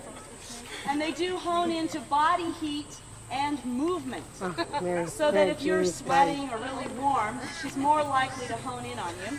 Go, Mary Jane. Do we have Come contact? here. Do we? Oh, not quite. No. I think we do. Did you touch her? Did she touch you? I think she did. Okay. We have a winner here. Now, don't anybody move because you win. But look, Rosie likes you too. She bumped you on the way.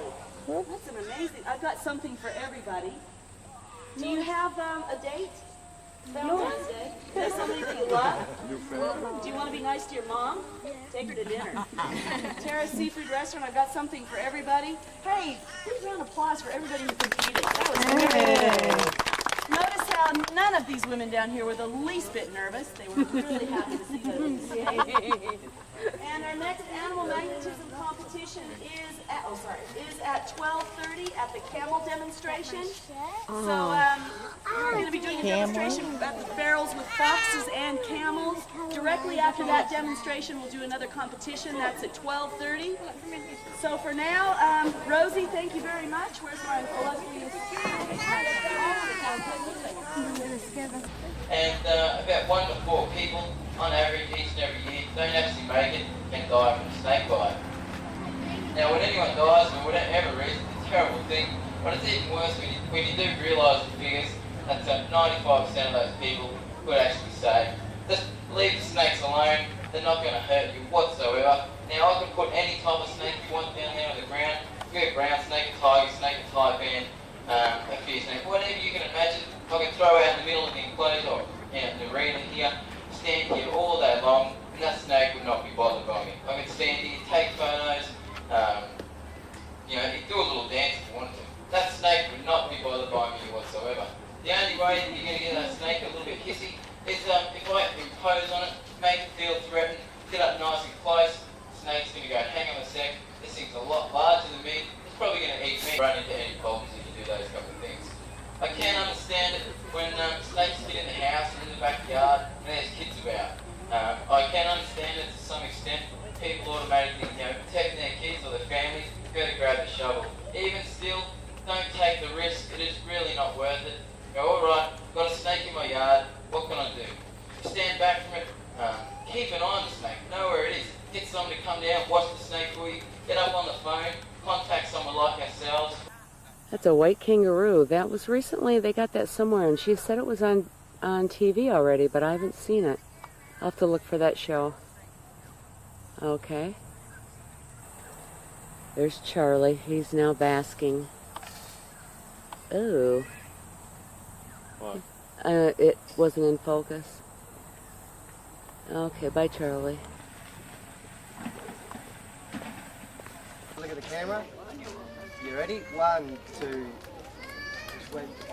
1, 2, 3. Looking.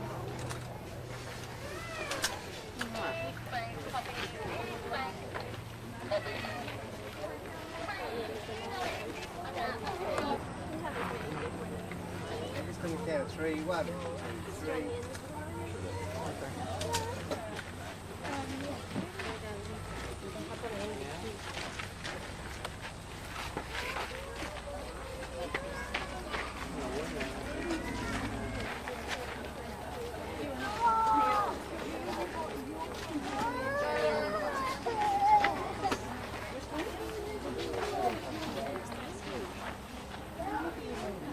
Okay, big smile. It's $10 per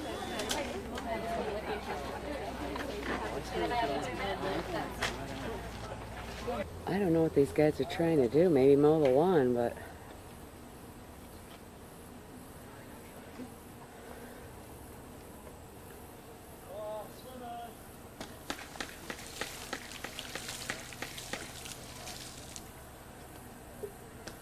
Are you guys trying to find out where he is?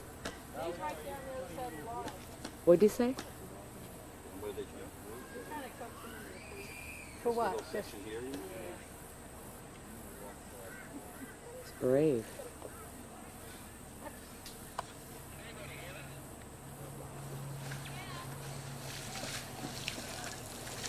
Did they say why they want him in there? Oh, wow. Oh, yeah. That'd be a good commercial for the lawnmower company. Does it still work? The lawnmower still works? Yeah. Being eaten by a crocodile?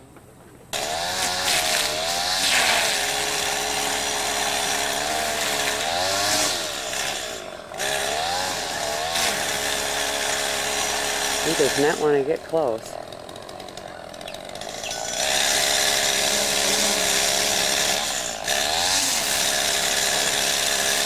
They always got somebody in there watching. Huh. It's not getting them. So where do they have to finish mowing? I'm not really sure. Huh?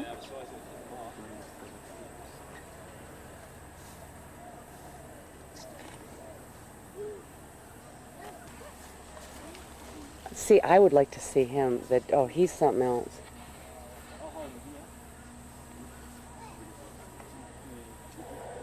See, yes, did you see that? I missed it with my camera, but.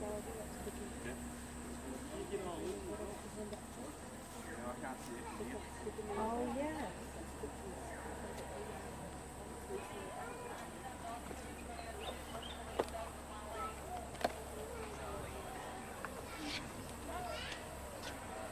He's gonna try and mow the lawn. I missed it.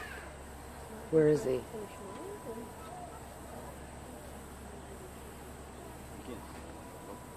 He just did you see how he just came out, lunged right out?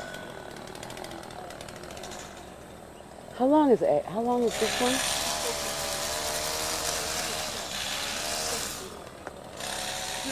Yeah. They used to have a pen. Wasn't there a pen? I saw it used to when I see, you know, the Steve when he does it, he jumped in a pen. Oh, okay. Oh. How often do they have to do it? Oh, this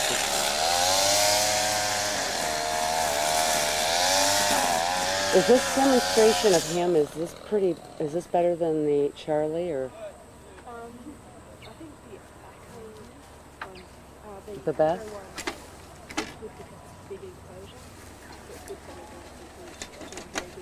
But he's a little more aggressive and moves faster too, doesn't he? Yeah, but Steve's not here. Really? Graham, but are they going to do? They're doing my favorite. Oh. Female. I got the male's over him. Hey, wait. See, this guy's keeping him away from the mower.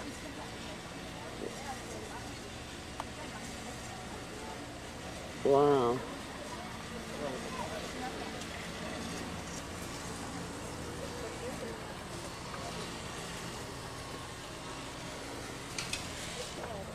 Excuse me.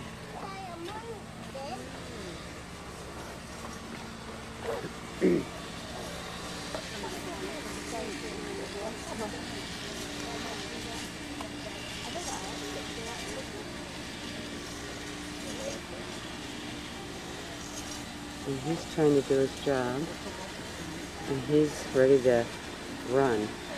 They're both done. See him, Mum? This one just got a pipe there, got his nose up and his eyes. See his eyes blinking? Ano dyan, yan, back further.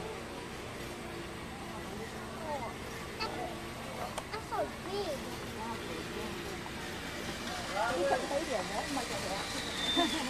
No. No. I don't like it.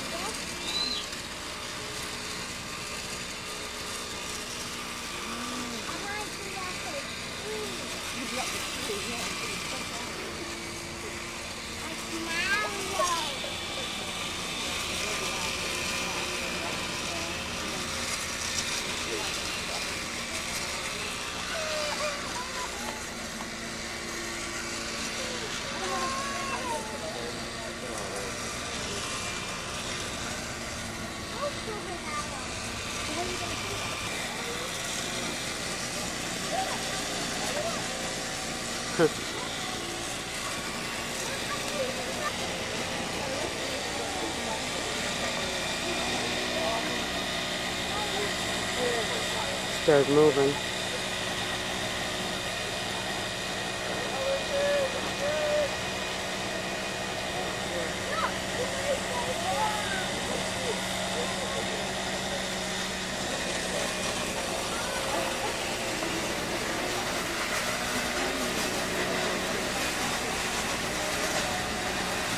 Whoa.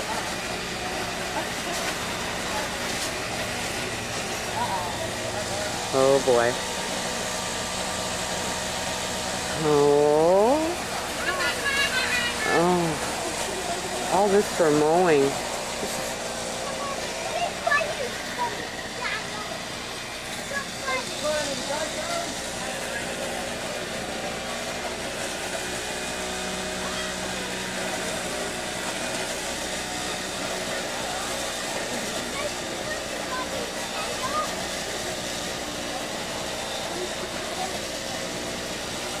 Oh boy, who's going to get him in a minute?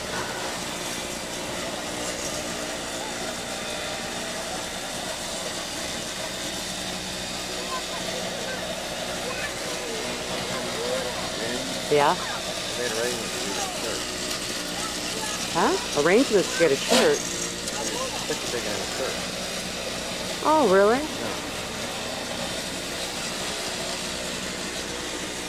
Okay, this is fascinating. With this part, I think. So, you got that extra tape ready to go? I'm about done here. Whoa. I gave it to you. You did? Yeah. Well, I don't know where it is. It's in that, I don't know which one it is. That's a bum. Oh, you didn't unwrap it, did you? yes, it is. Oh, great. Well, look where the tape is. True. Well, it hasn't already done a lot of it. You want the problem, you need to take it. Sure. I don't get it. I didn't get my picture taken. You're going to put on one of his shirts. Put on whose shirt? The volunteer. For the room. Oh, really? Yeah. Who said that? We talked to that guy that did the honors. Oh, that was nice. Thank you. I think this is fascinating. I'd rather like this than the camels.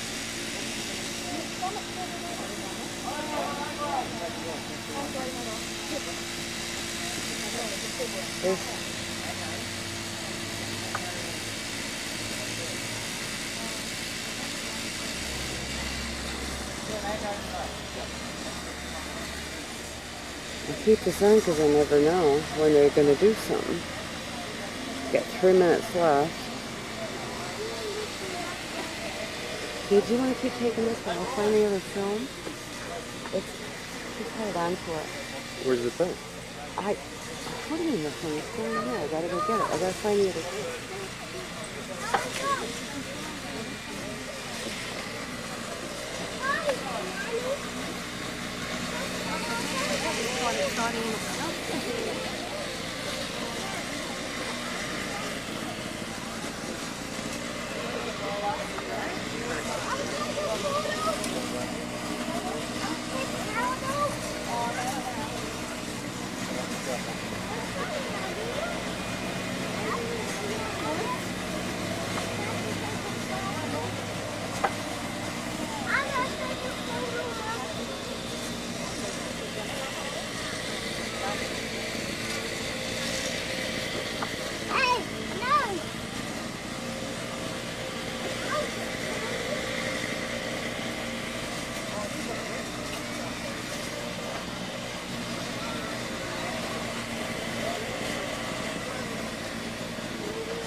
that here? Let's stop it.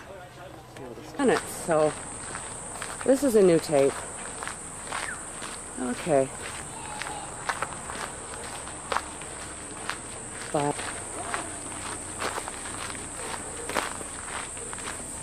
I did that.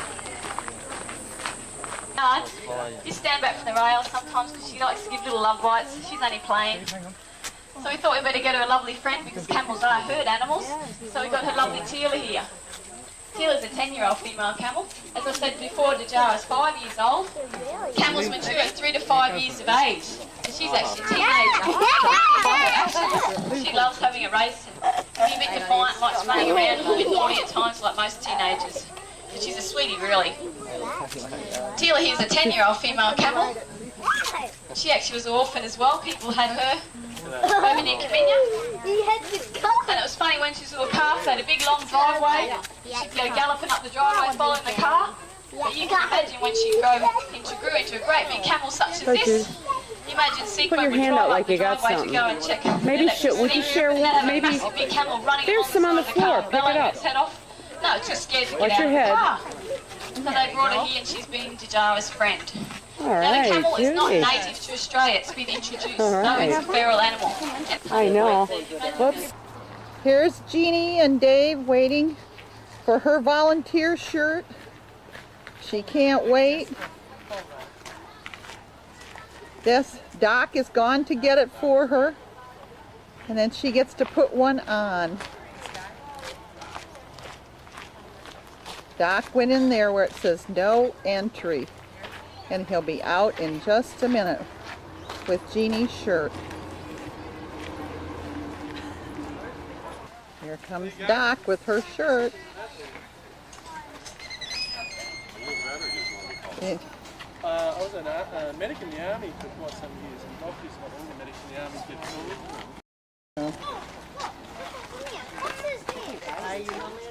No, you can't buy one. We're running short on volunteers, so I just started grabbing anybody out of the crowd. Is that right? Where are you from? Michigan. And you'd really love to be an Aussie Zoo volunteer? She'd stay here for a month if you'd keep her. I mean, So, did you want to buy my hat too? So are you. take Would your you clean out the glasses off. crocodile Pete. pit, please? Okay. Could you clean that I'll out? be right back, Steve. Don't You worry. clean out the crocodile pit, don't you? Suey, I'll go get. All right, I'm First-hand going to go see experience. Steve, and I'll bring him out to you guys. All right? Hang on, where are you going? Just a moment. Just be calm. I'm going to get Steve. He'll be here in about 15 minutes. Jeannie, look. Okay, watch this. Watch this. Okay. You little beauty! Hey, Steve is shy. He doesn't want to come out. All right. Isn't she a little beauty? Thanks, Steve. Yeah. Okay, this is great. Okay. Jeannie, come here. Did you get a picture with him? Yeah. But this is all blurred here.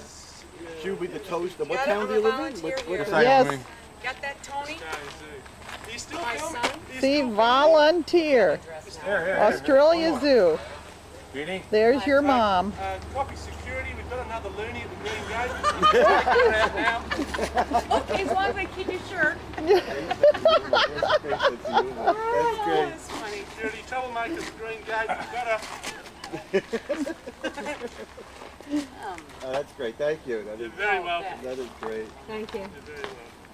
Great sense of humor. That is.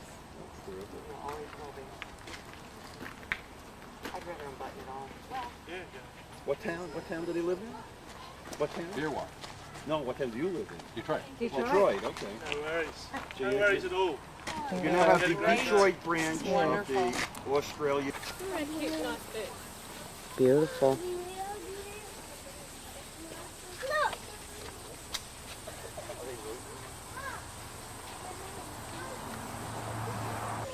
Tasmanian devils.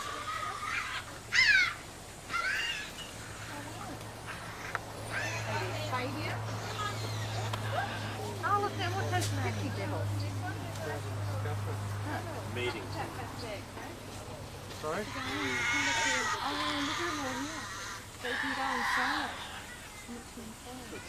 Come here. here, fella. I want to take your picture. They're fighting. She's stopping him. That one's mean. Come here. Oh, he went into the log. Come on. Oh, there he is. Yeah, I couldn't waste.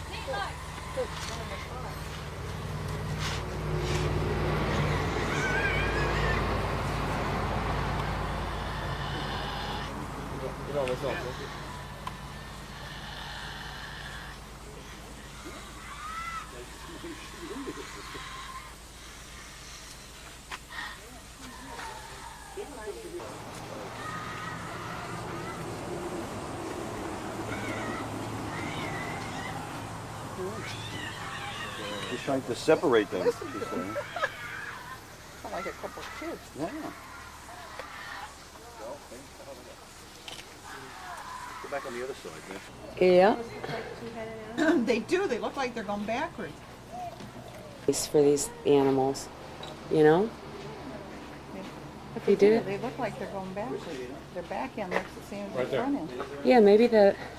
These are the things they told us it looks like they have two heads. Yes. They do. Look at That's them. to confuse them. No, one's a That's pig. why. Yes, it's a What's it called? Like a Skink.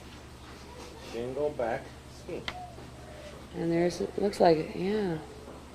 Oh, he's, around and it looks like two of them. Oh, so they're more fierce. he's going there. Oh. See you later, alligator. Or skinky. That's it.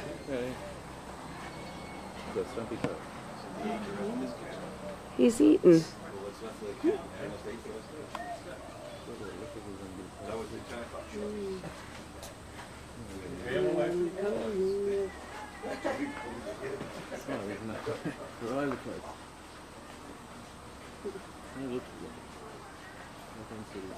What's next here, Jeannie? Dave, I don't have the map. It's one. See, Doc said we have to go to lunch. Then at 1:30 we go to the crocodile, right?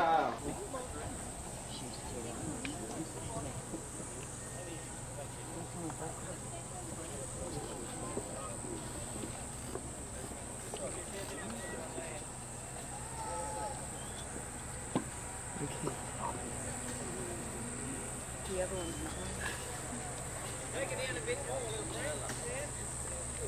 I'm sorry. That's all right. I'm sorry.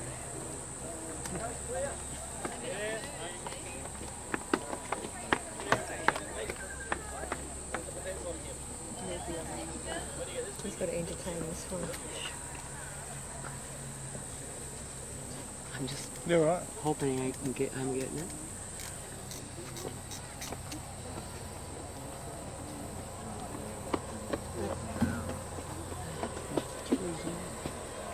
I don't want to take. We're going to drag them out. Are they?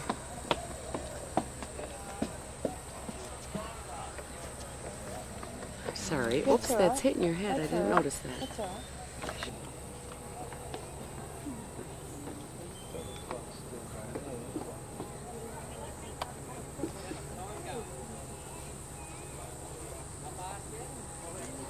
Yeah.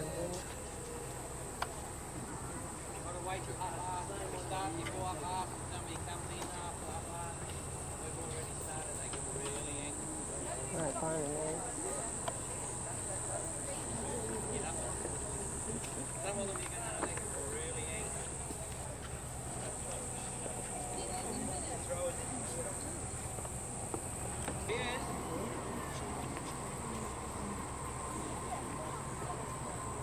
Plenty of room right around here, mate, because we do him up this top corner.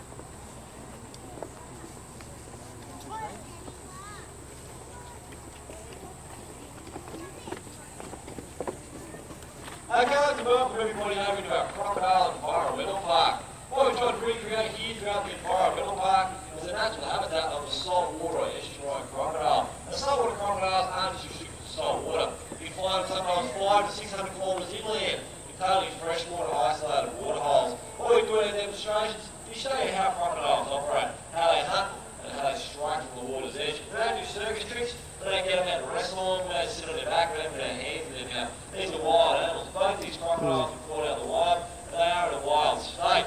Now, Over here, this crocodile, her name is Connie. She's a female Salty. She's around about 9.5 foot. She's a really good sized girl. She's not going to grow much larger than that.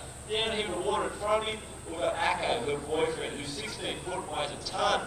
Now, Acco, he's a huge lump of that, and a very old crocodile. He's around about 70 to 80 years of age, an ancient old fella. Now, male saltwater crocodiles can live up and over 80 or 90, or even as long as 150 years of age. And they grow to be the largest reptiles on the planet. Now, crocodiles are carnivores, they eat meat, and the type of meat they like to eat come from large mammals. They'll take on bulls, cows, horses, feral pigs, and Asian water buffaloes. Large mammals. And us humans, guess what we are? A water buffalo? No. We're just like a small to medium-sized mammal. When you consider that an average-sized person weighs 80 or 90 kilos, they don't put up much of a fight when it comes to a crocodile the size of Acco here that can pull down a 1-ton buffalo. So when you go into the environment of a saltwater crocodile, you've got to play by their rules. And the rules are really simple. You don't go swimming around in the water with them. People do it every day up in northern Australia. Now, if crocodiles wanted to eat people, they do so every day of the week. I can tell you 100 stories of being up north and seeing people swimming in really silly places. What do you call it, Acco? About 2 days beforehand, we saw a family swimming in the water about a kilometre down the river system from where we had our trap site. We said, what are you doing swimming in here? They said, oh, there's no crocodiles in here. And we've seen Acco's slides. Where the tide goes out and exposed to the big mud banks, the mangrove mud banks, the crocodiles like to crawl up and sun themselves. And his slide was this wide. He sees footprints going up this big, huge mud bank to sun himself. And there's no crocodiles around here. 2 days later, we brought Acco out of the wild, and we brought the people down to check him out. When crocodiles are hunting out of the wild, you do not see them. They stay concealed. They are the masters of camouflage. Have a look at Acco. He's popping up here now. You see when he brings his head up, there's 3 points above the water, his eyes, his ears, his nose. And that's so they can see, hear and smell his prey coming down towards the water's edge. And how crocodiles capture their prey is with a strike, just like that. Yeah, mate. Just, come on, mate. Come on. Oh my goodness, what if he just doesn't want to? Yeah.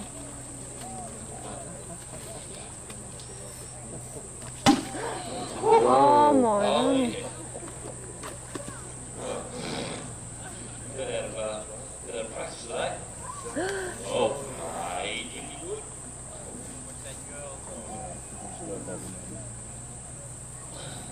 Try that again. I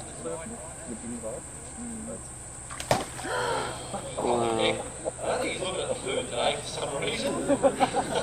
Have a look at the size of this guy. Isn't he an absolute beauty? Now, Acco, he's one huge lump of a lad. He's 16 foot, he weighs around about a ton in weight. If you look at these guys at this size, you can see why they're not designed for chasing their prey down. They'll tell you the crocodiles can run as fast as a horse. If you get attacked by a crocodile, you're up north, riding along with your horse, the crocodile gallops up and death rides off the horse. Those sort of things don't happen. Really short little stocky legs with a huge tails and drag around behind, big belly and a great big solid heavy duty head. Well, he weighs around about a ton of weight. He's going to drag a huge amount of body weight around those short little legs. Get into the water though, things are totally different. In the water he becomes weightless and he can use that hugely powerful tail to thrust his body through the water. When he wants to swim real quick, he'll pull his legs in tight by his side, using his rudders to turn himself, and he'll just power through the water. These guys can swim about 28 kilometres an hour over short extended bursts. But when they want to get up and go, they just steam train through the water. See crocodiles out in the oceans, only things like sea turtles and dugongs, when they get spooked from the choppers, they just take off. And the tail off, the sheer power that they derive from that tail is absolutely incredible. Now Acco here, he's average size for a male saltwater crocodile. 5 metres or 16 foot, but they can grow a lot larger. They grow to 18 or 19 feet, and the largest recorded is 23 feet or 7 metres long. That particular crocodile weighed around about 3 tonnes. Because once they hit Acco's size, every time they increase their overall body length by a foot, they increase their overall body weight by a third. So they grow absolutely enormous. Now what you're looking at here is an apex predator. They're the top in the food chain of animals in Australia. And as Australians, as visitors to Australia, we need to have a lot of pride and respect for these guys. Crocodiles don't go around eating monkeys, kangaroos and wallabies. Then one day they start to say, right, I'm turning my hand in now. I'm going to start eating people. There's fossilised evidence of saltwater crocodiles being in Northern Australia for 5 million years. And the crocodilians as a species date back 245 million years. So they are a truly ancient animal that's got their body structure down to such a perfect fine art form that they able to survive when all the other dinosaurs become extinct thousands and thousands of years ago. So what we're trying to do here in Australia is we show you how these guys operate, so when you go into North Australia, you'll never have a problem. The saltwater crocodiles are fiercely territorial. The males define their territories. And in their territory, have a girlfriend like Connie over there, or maybe even 2 or 3, lucky little devils. And basically, they'll drive out any other rivals. And you have a look at those armour plates that Kodaka's back, therefore when he's fighting other big, large crocodiles. And the people up the bridge here will be able to see, right over the top of his back legs, there's a great big smooth patch where those armour plates have been ripped away in a fight with another large crocodile. These guys come together in the water, they raise their heads up, and they bring their head down like a huge big sideways head and teeth combination, and they headbutt each other, and they'll drive other rivals out. People, they go flapping around the water in the breeding season, and these guys got the little nesting females looking after the young ones, they'll drive people out also. The last person who was killed by a crocodile was big. This fella swam across the river system 4 or 5 times. The last time the crocodile's crew was like, Biddy, get out of here. And you heard that whack when Acco brought his jaws together. He's got between his jaws 3 tonne per square inch closing jaw pressure. And it's an enormous amount of jaw pressure that he uses to capture and kill his prey. And us humans as a species, we are pretty soft and squishy, especially around the middle, and especially around Christmas time. So when you say this gentleman unfortunately was bitten, he did not survive that fatal bite. The crocodile made no attempt to tear the man apart. They sent out a search party and they found a little nesting female like Connie nearby. So you can just imagine the 2 crocodiles sitting there. The female would have been elbowing the male crocodile. Hey, look at him, go get him out of our water hole, honey. And he's going, oh, righty, it's my time, so I'll go over. And chase the guy away. Really unfortunate because human life is the most valuable thing there is. So are the lives of our crocodiles. Because they are the apex predator here in Australia. Can you see that, mate? Now, I'm going to sit back over around this other side. Draw him back around there. Good chance when he goes back here to spot that piece of chicken and nail it. But he might not. Hey, okay. Going in your water. Ooh, look at that. Going in your water. When he goes in, don't forget that food, otherwise it'll Connie. Aber warum ist denn jetzt das andere? Now, have a look at him as he comes off the bank, down into the deep water and disappears. This is what crocodiles are all about, aquatic ambush predators that eat, sleep, hunt, mate and live in the water and under the water's edge. And you can tell why. He's 16, 40 weighs a tonne. His little girl is 9 foot, she weighs around about 120 kilos. If they made it on land, she'd be squashed as flat as a pancake. So that sort of thing's always done in the water. Now look at Acco, he's starting to move around in front of me somewhere here. Over here is the friend. Ah, here he is right here now. Starting to come out of an ambush position, nice and close towards the bank. Here he comes. See how water displays, he's come around the side. See a few vibrations here. Crocodiles have a really good sensing of vibration. They can sense the vibration of their prey as it comes down towards the water's edge.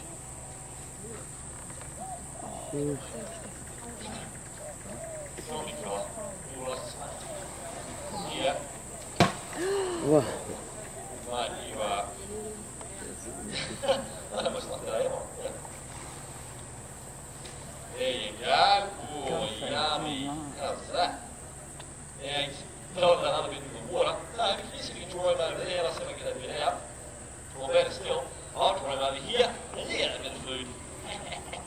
A couple of weeks ago, Toby was feeding Charlie next door, and he threw Charlie's great big feral pig skull.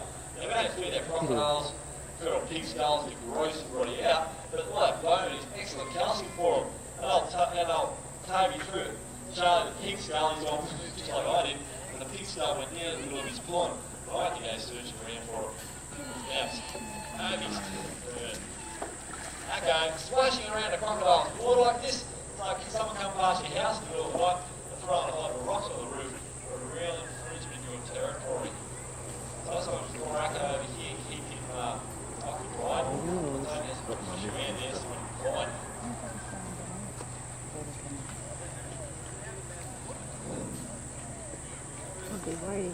Don't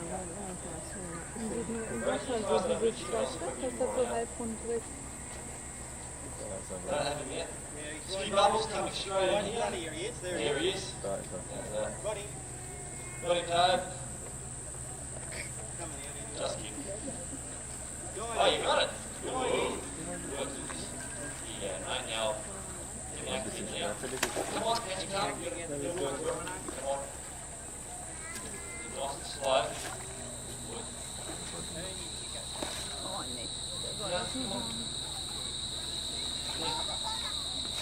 Good boy, nice and gentle. Now right here, this is the strike range of the saltwater crocodile. You see, okay, he's being a little bit cunning today, he's coming out nice and slowly.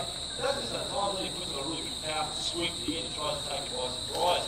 Very old, cunning, smart animal. Like a pig. Pig. Come on. Pig go. It's a pig too. Hit. Come on. See, that's that pig. There you go. Right. Another bit. Oh, I'm not having any luck with that. 1 out of 4, that's not good. Here you go, mate. There you go. Now look at those pink legs there. He swallows them up like they're a little tic-tac. Okay, he's just absolutely one awesome looking animal. And have a look at his head structure here. You can see that he's designed for taking on large prey. His eyes are quite small. They sit down at the side of his skull. And back behind his eyes, he's got these great big head shields.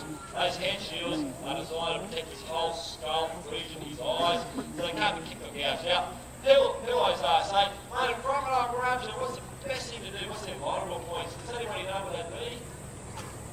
You reckon they're opposite?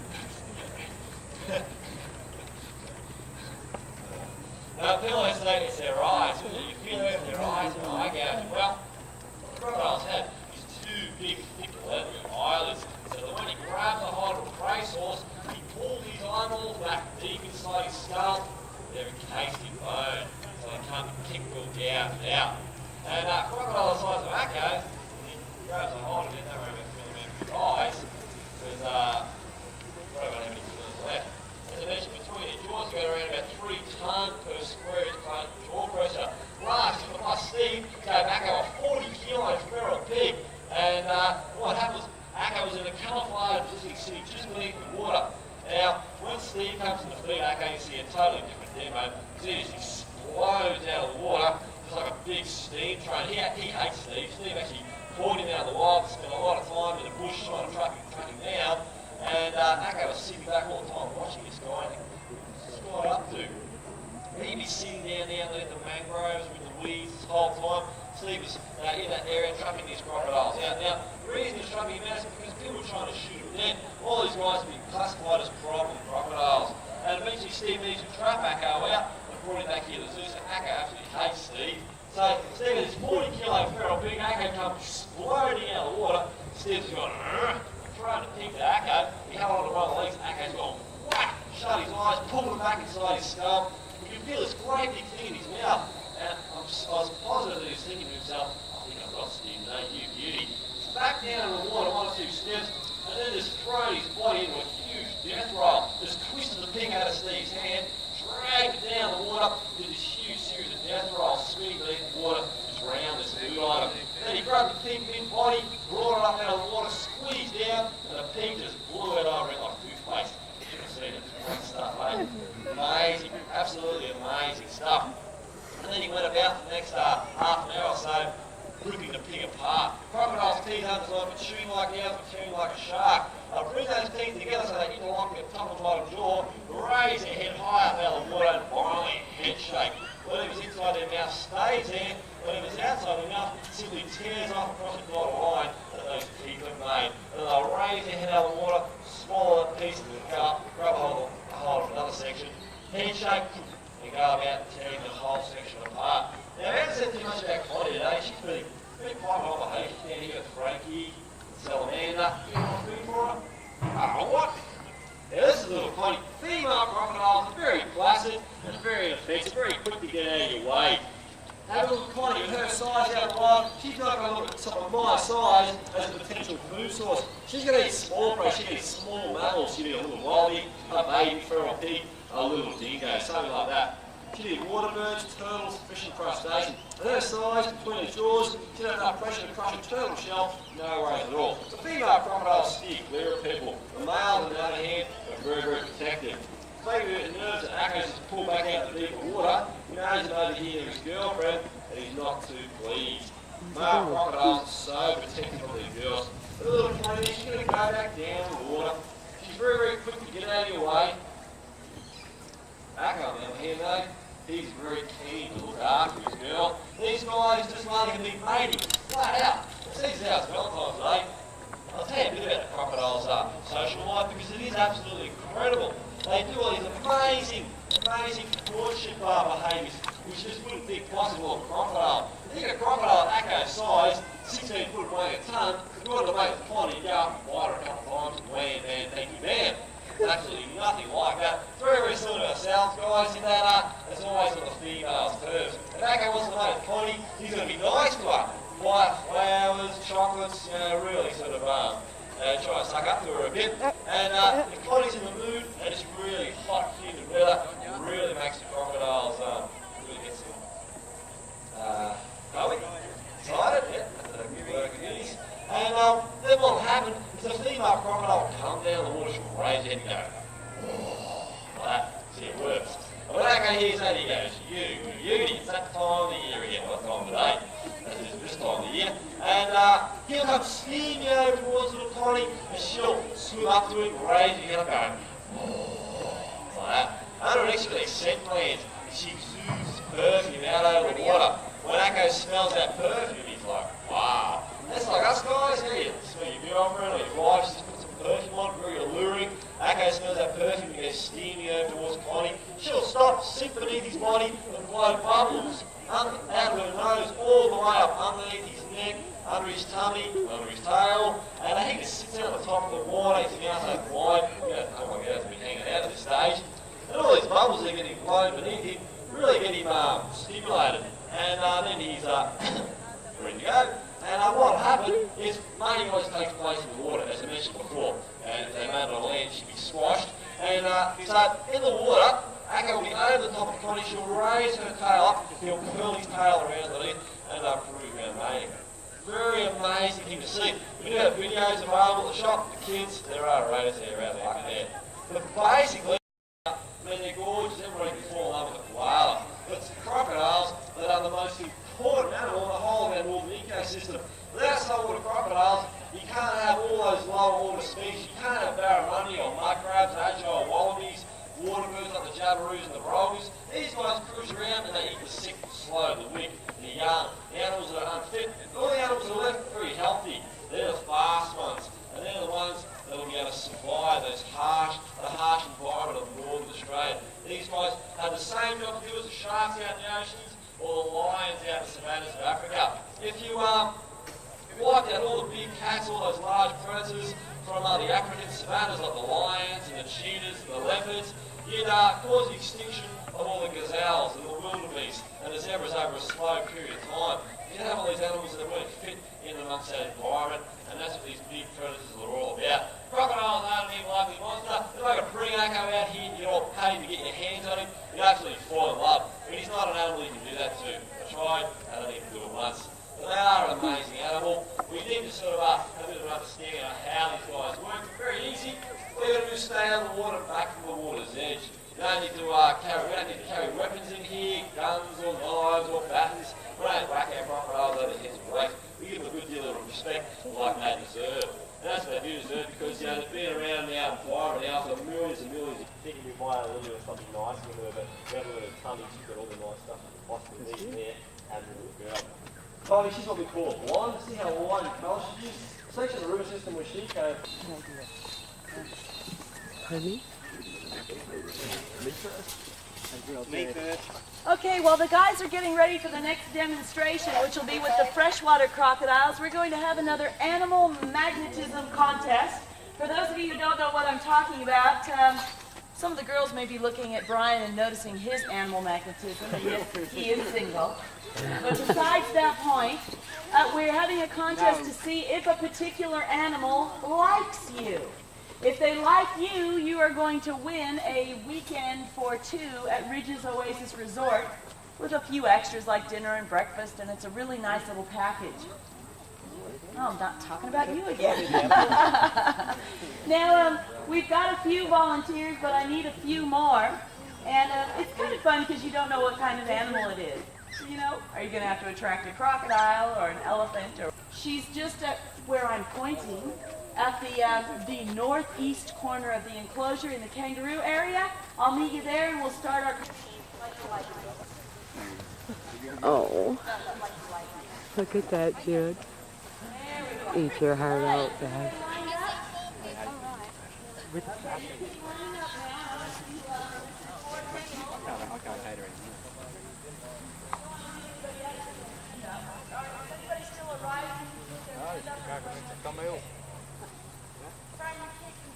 I think we're standing okay, aren't we?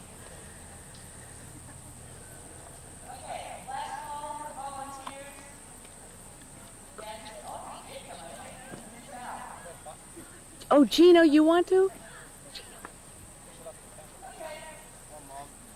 Oh, darn it. Oh, good, she got it. Good. Go right. Good.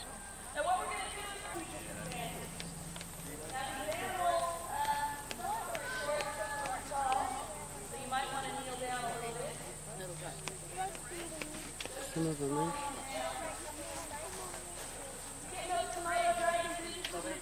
Komodo dragons. Sorry.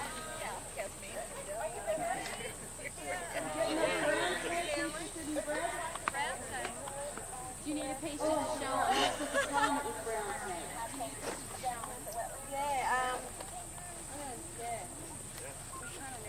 kind of shoes she got on? Okay, what we're going to do is take our line and we're going to mamba.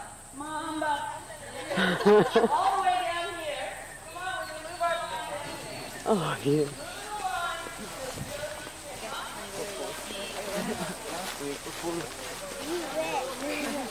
Line up here, like this.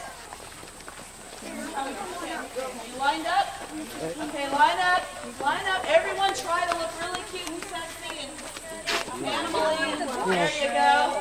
Are you ready? Okay, now let's clear the pathway so we're not cheating. Now commence calling and showing your badge. Nobody walk forward. Hold your position. You can kneel, stand, wave, but you can't walk. So far you're all losing. You're all losing now. This entire crew of people has frightened away the kangaroos. Forward more. Let's reline up here. Come on up here. Let's try it again. Let me get down. And commence your animal magnetism. Come on, Mom.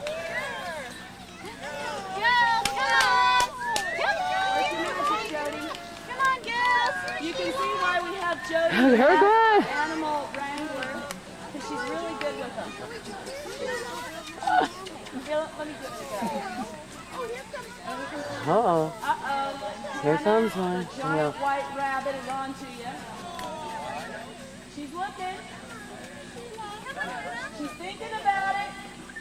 The other girls aren't even still. Oh, here comes Hannah. Oh, no. Who's she going to get? Oh. Oh. She's got to get it. Not easy. Oh, I can't believe they did that.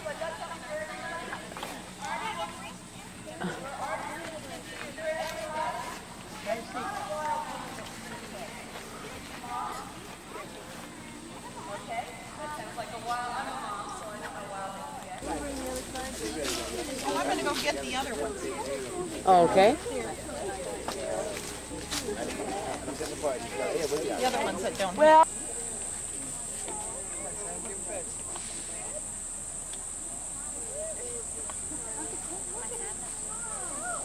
Soft. Soft here. Oh, Some bread. There. There.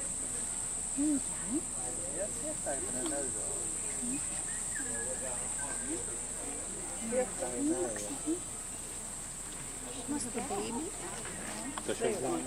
don't know if it's a he or I can't tell. look at their paw. They're soft. Yeah, no. Yeah, remember we pet him. Well, we're leaving and my work is done.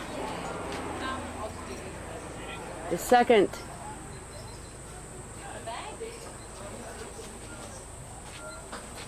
Oh. I can order that through the internet.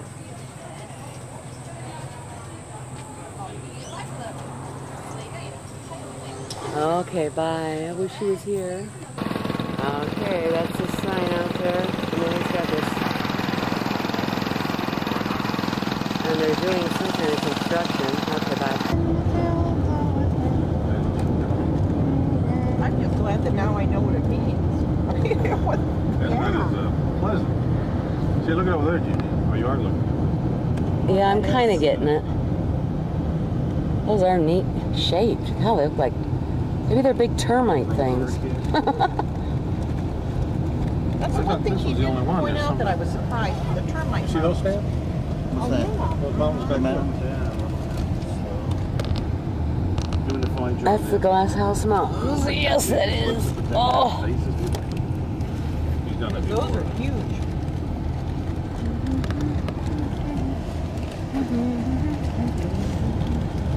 Well, how long have they married? Waltz and Matilda. I think about 5 years or so.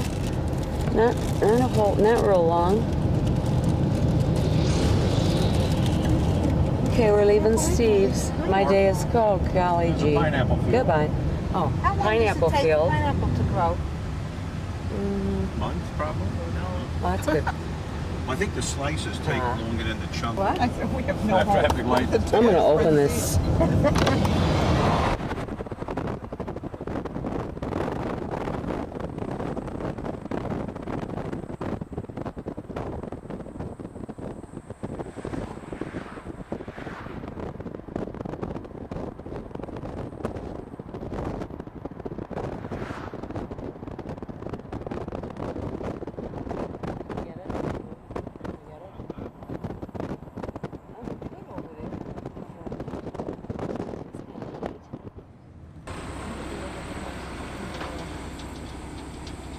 That's beautiful. 925 feet above sea. You get the name and everything, Julie? Yeah.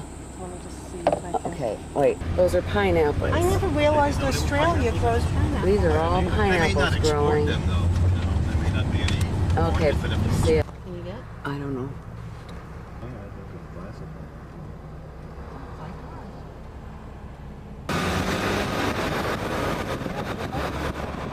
Where?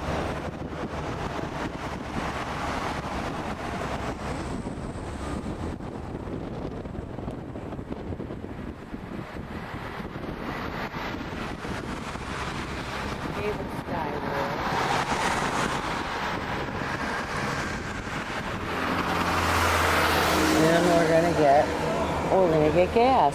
Oh, here, I'll film that. Okay, we're almost ready to leave Brisbane and we're going to Auckland, New Zealand. This is in the morning. I thought I'd get a picture of the grounds. Everywhere it's like this. They got pools, little rivers.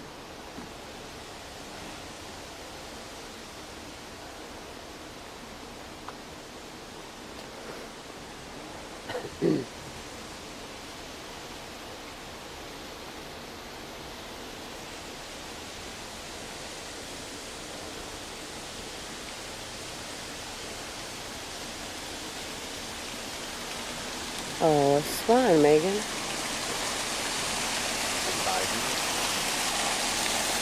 Alright, let's get over here. Move. Please.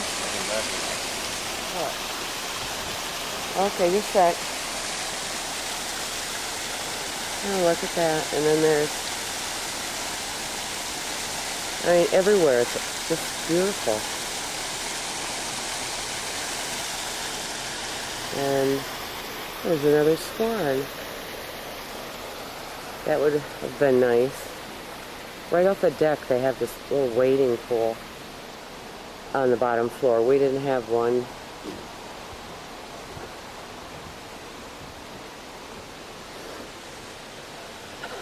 Now we're coming up to the main pool.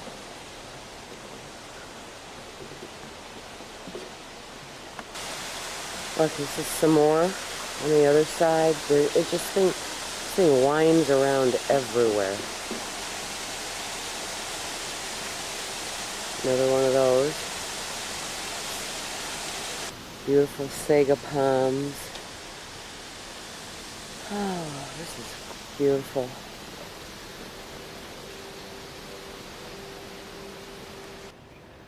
Yeah, that'd have been nice to have a room in there.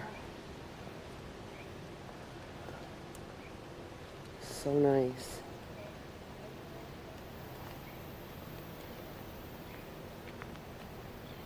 And this is the pool area.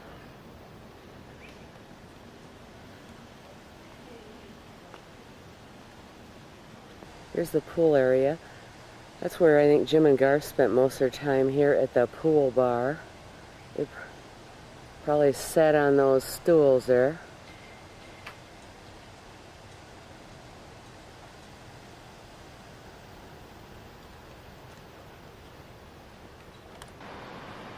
And there's the beach.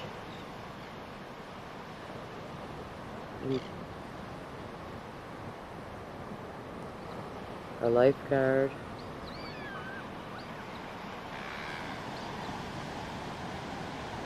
We walked all along this beach and found some shells. Not real good ones, but whoops, sorry. And we walked, I don't know, pretty far down there. Okay, bye. They say it was a Tasman Sea. Okay, bye. Okay, like this is only part of the hotel. It just winds around, like Mike said, like an octopus. Another little wading pool.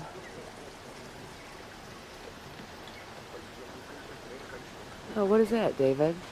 I don't know. Type of palm. Oh, let's see that. Probably a pineapple palm. Huh. Okay. Okay, this is the front, or right in front. I'm gonna see if I can zoom in because they've got a waterfall. You can see it there, but I'll... There it is. Huh.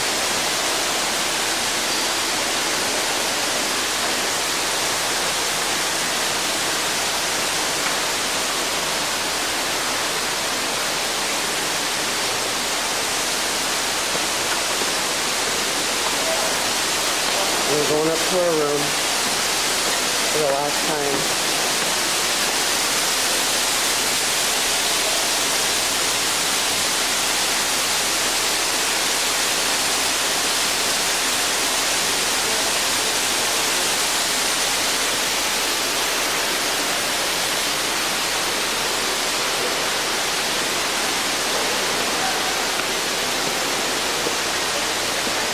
There's Dave talking to some of our talk tours.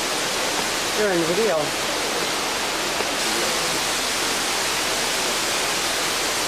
That's where we ate dinner in here.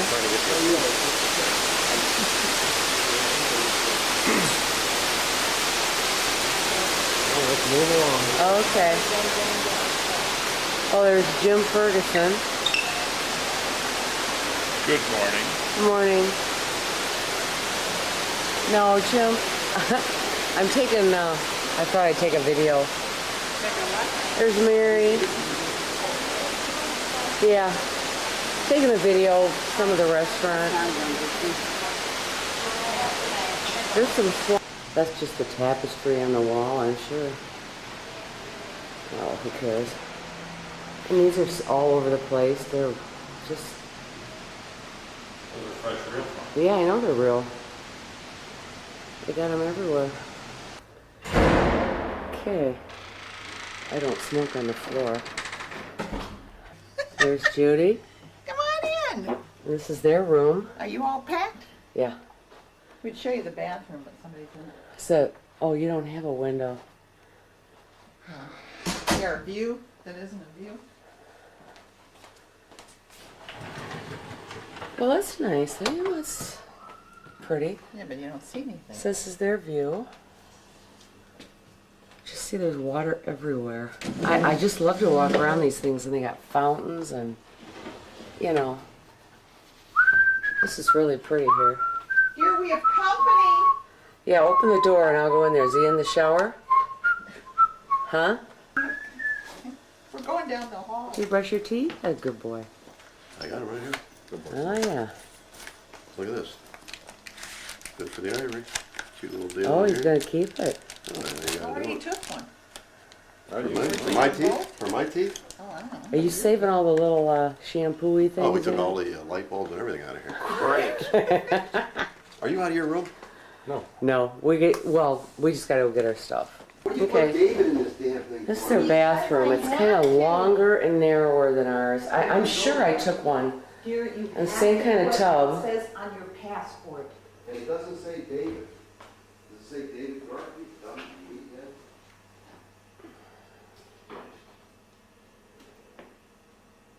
Okay, this is their room. It really stood out that any favorite points of your time in Australia? Silky Oaks? Vegemite. What's that? Vegemite. Vegemite. Must have been in the sun a lot yesterday. The bugs. I tell you what, the bugs, the appetizers. I saw there were quite a few bugs that went as far as the appetizers were concerned. One table, 7 out of 8 people had bugs. There's Mike. There's Mike. All right. Well, you look at what you accomplished here in Australia and where you... Okay, we're here in Auckland, New Zealand, our first night at the Sheraton Towers. It's real nice. It's really beautiful. This is the nicest place. Whoa, I just think I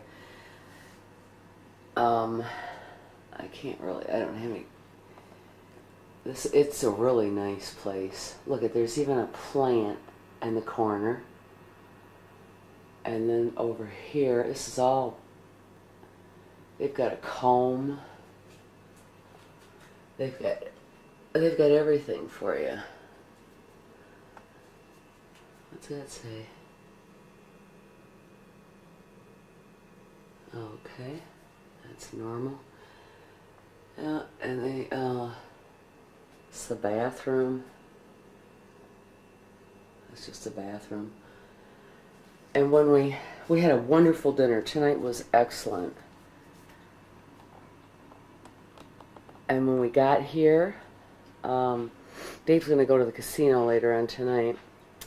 But when we got here, they even have fruit for us, which we didn't eat yet. And they also had a compliment, I can't even talk. Right next to that was a strawberry. And I'm tired. This place is just really nice. They were supposed to give me an ashtray, but they never did. Okay, good night. Oh, and on our beds were these little things. And that is a little mint chocolate. Judy thought it was a magnet, but she tried eating it anyway. And it's chocolate. Okay, now I'm going to bed night. Okay, this is cool. Somebody's going, I didn't break the law, I didn't do anything wrong. I don't know what's going on.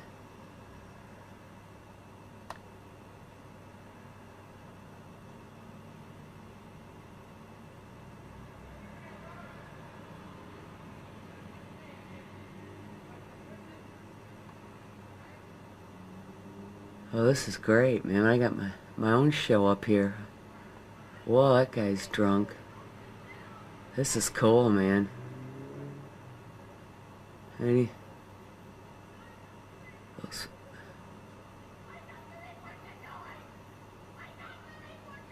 you hear that?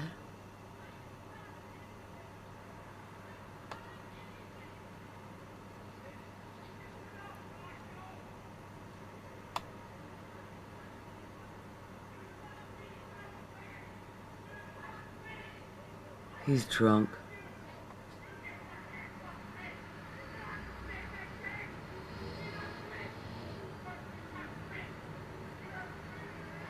saying, don't touch me, man.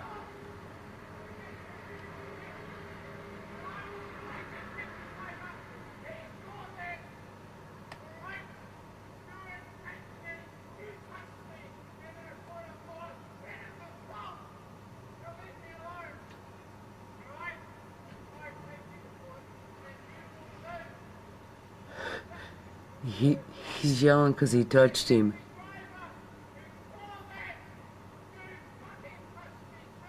Whoa, yeah.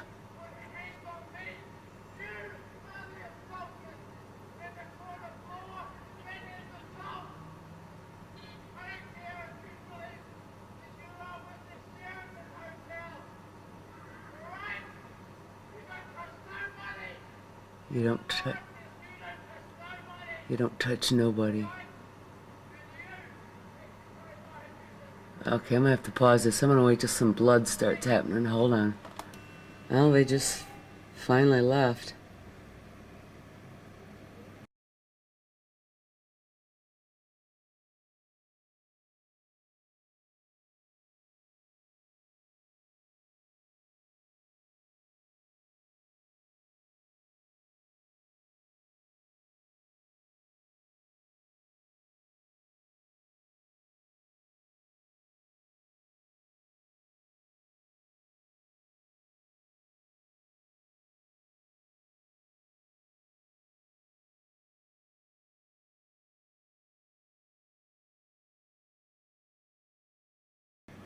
Oh, I guess he's coming back. No, I don't know. This is... Oh, he's just... There he goes. Huh. Okay. Well, I guess that was it. Just a bunch of yelling and crap. It was neat, though. He's drunk. His poor wife. Or girlfriend, or whoever.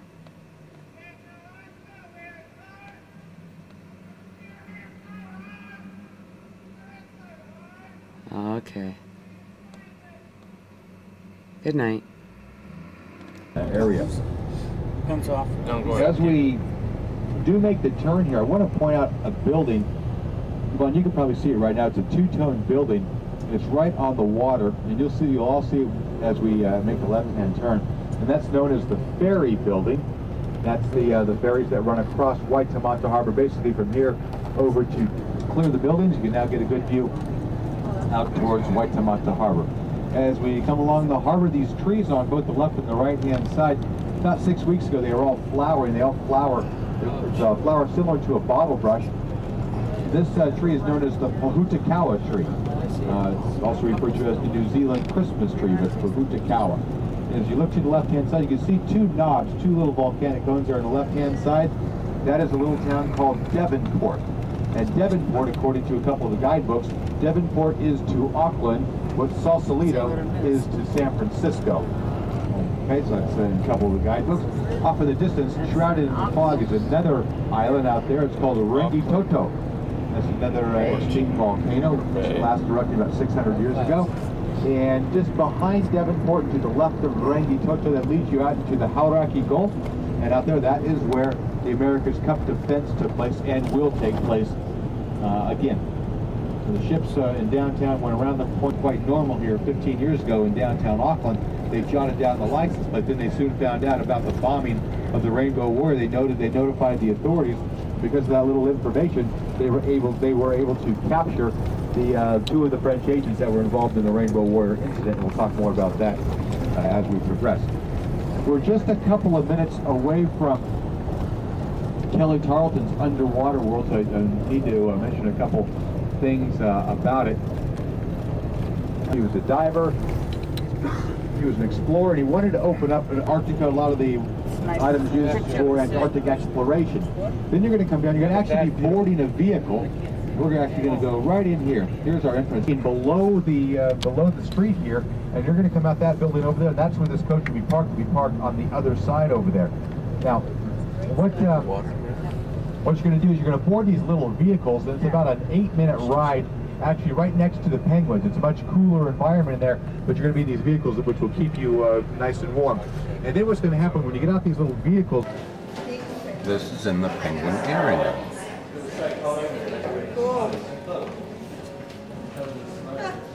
Oh, there we are. Oh my God.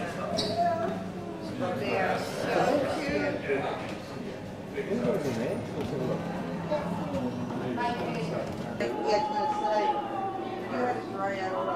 Okay, we're in the underwater display underneath part of the city of Auckland here. I'm not so sure what I'm looking at. Smell the fish? Yeah. Is this the one we have to run through?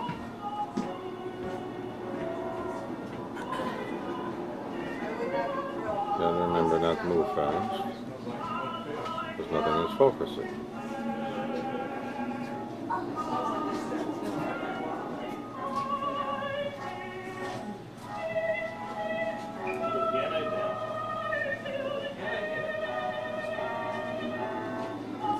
A calm, strong wind and ice.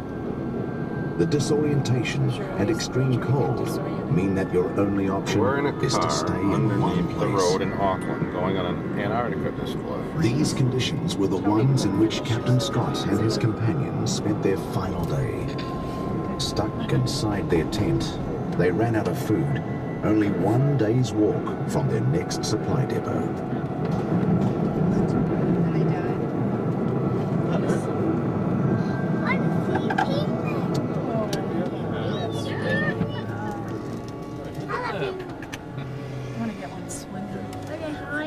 This is a penguin display. You can't see fast. There's a couple babies in here now. BB King and Penguins are commonly thought of as flightless birds. However, if you watch them swimming, you'll see that their movements are those of flying, only in water instead of air. They use their powerful wings to propel themselves and their feet and tail to steer. zooming through. So the penguins move too fast. Yeah, like ice cube trees. I'm on 20. I don't have many pictures. All right, you're about to say. I like it really cool.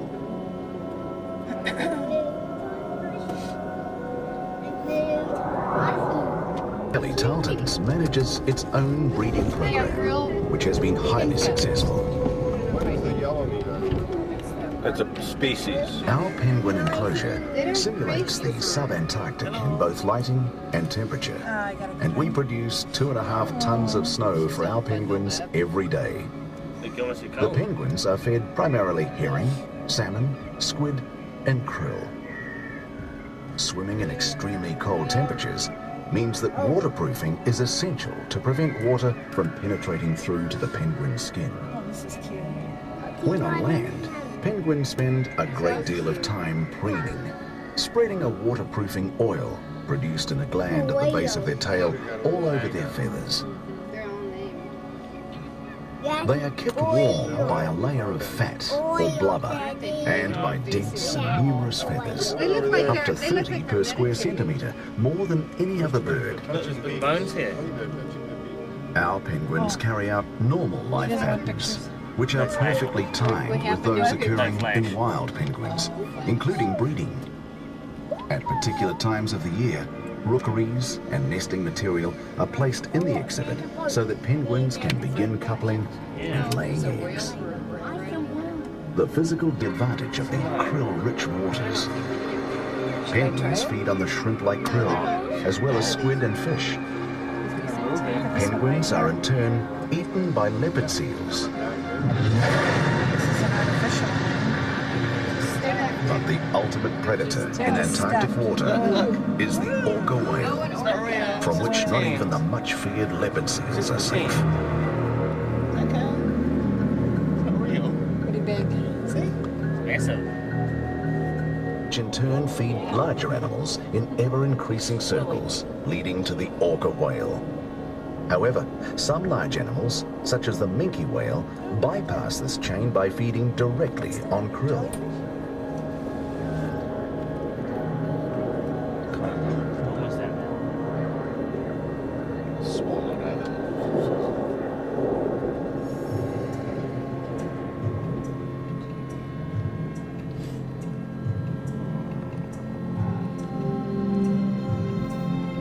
The flags here represent signatories to the 1961 Antarctic Treaty. A simple document The treaty protects Antarctica and states that it should continue to be used exclusively for peaceful purposes, while ensuring freedom of science and scientific exchange. These are the countries that look after Antarctica. We're in the Kelly Tarleton exhibit for Antarctica.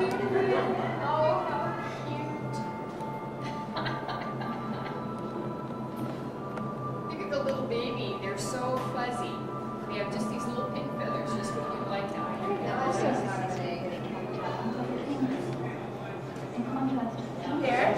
There. This is a sea spider.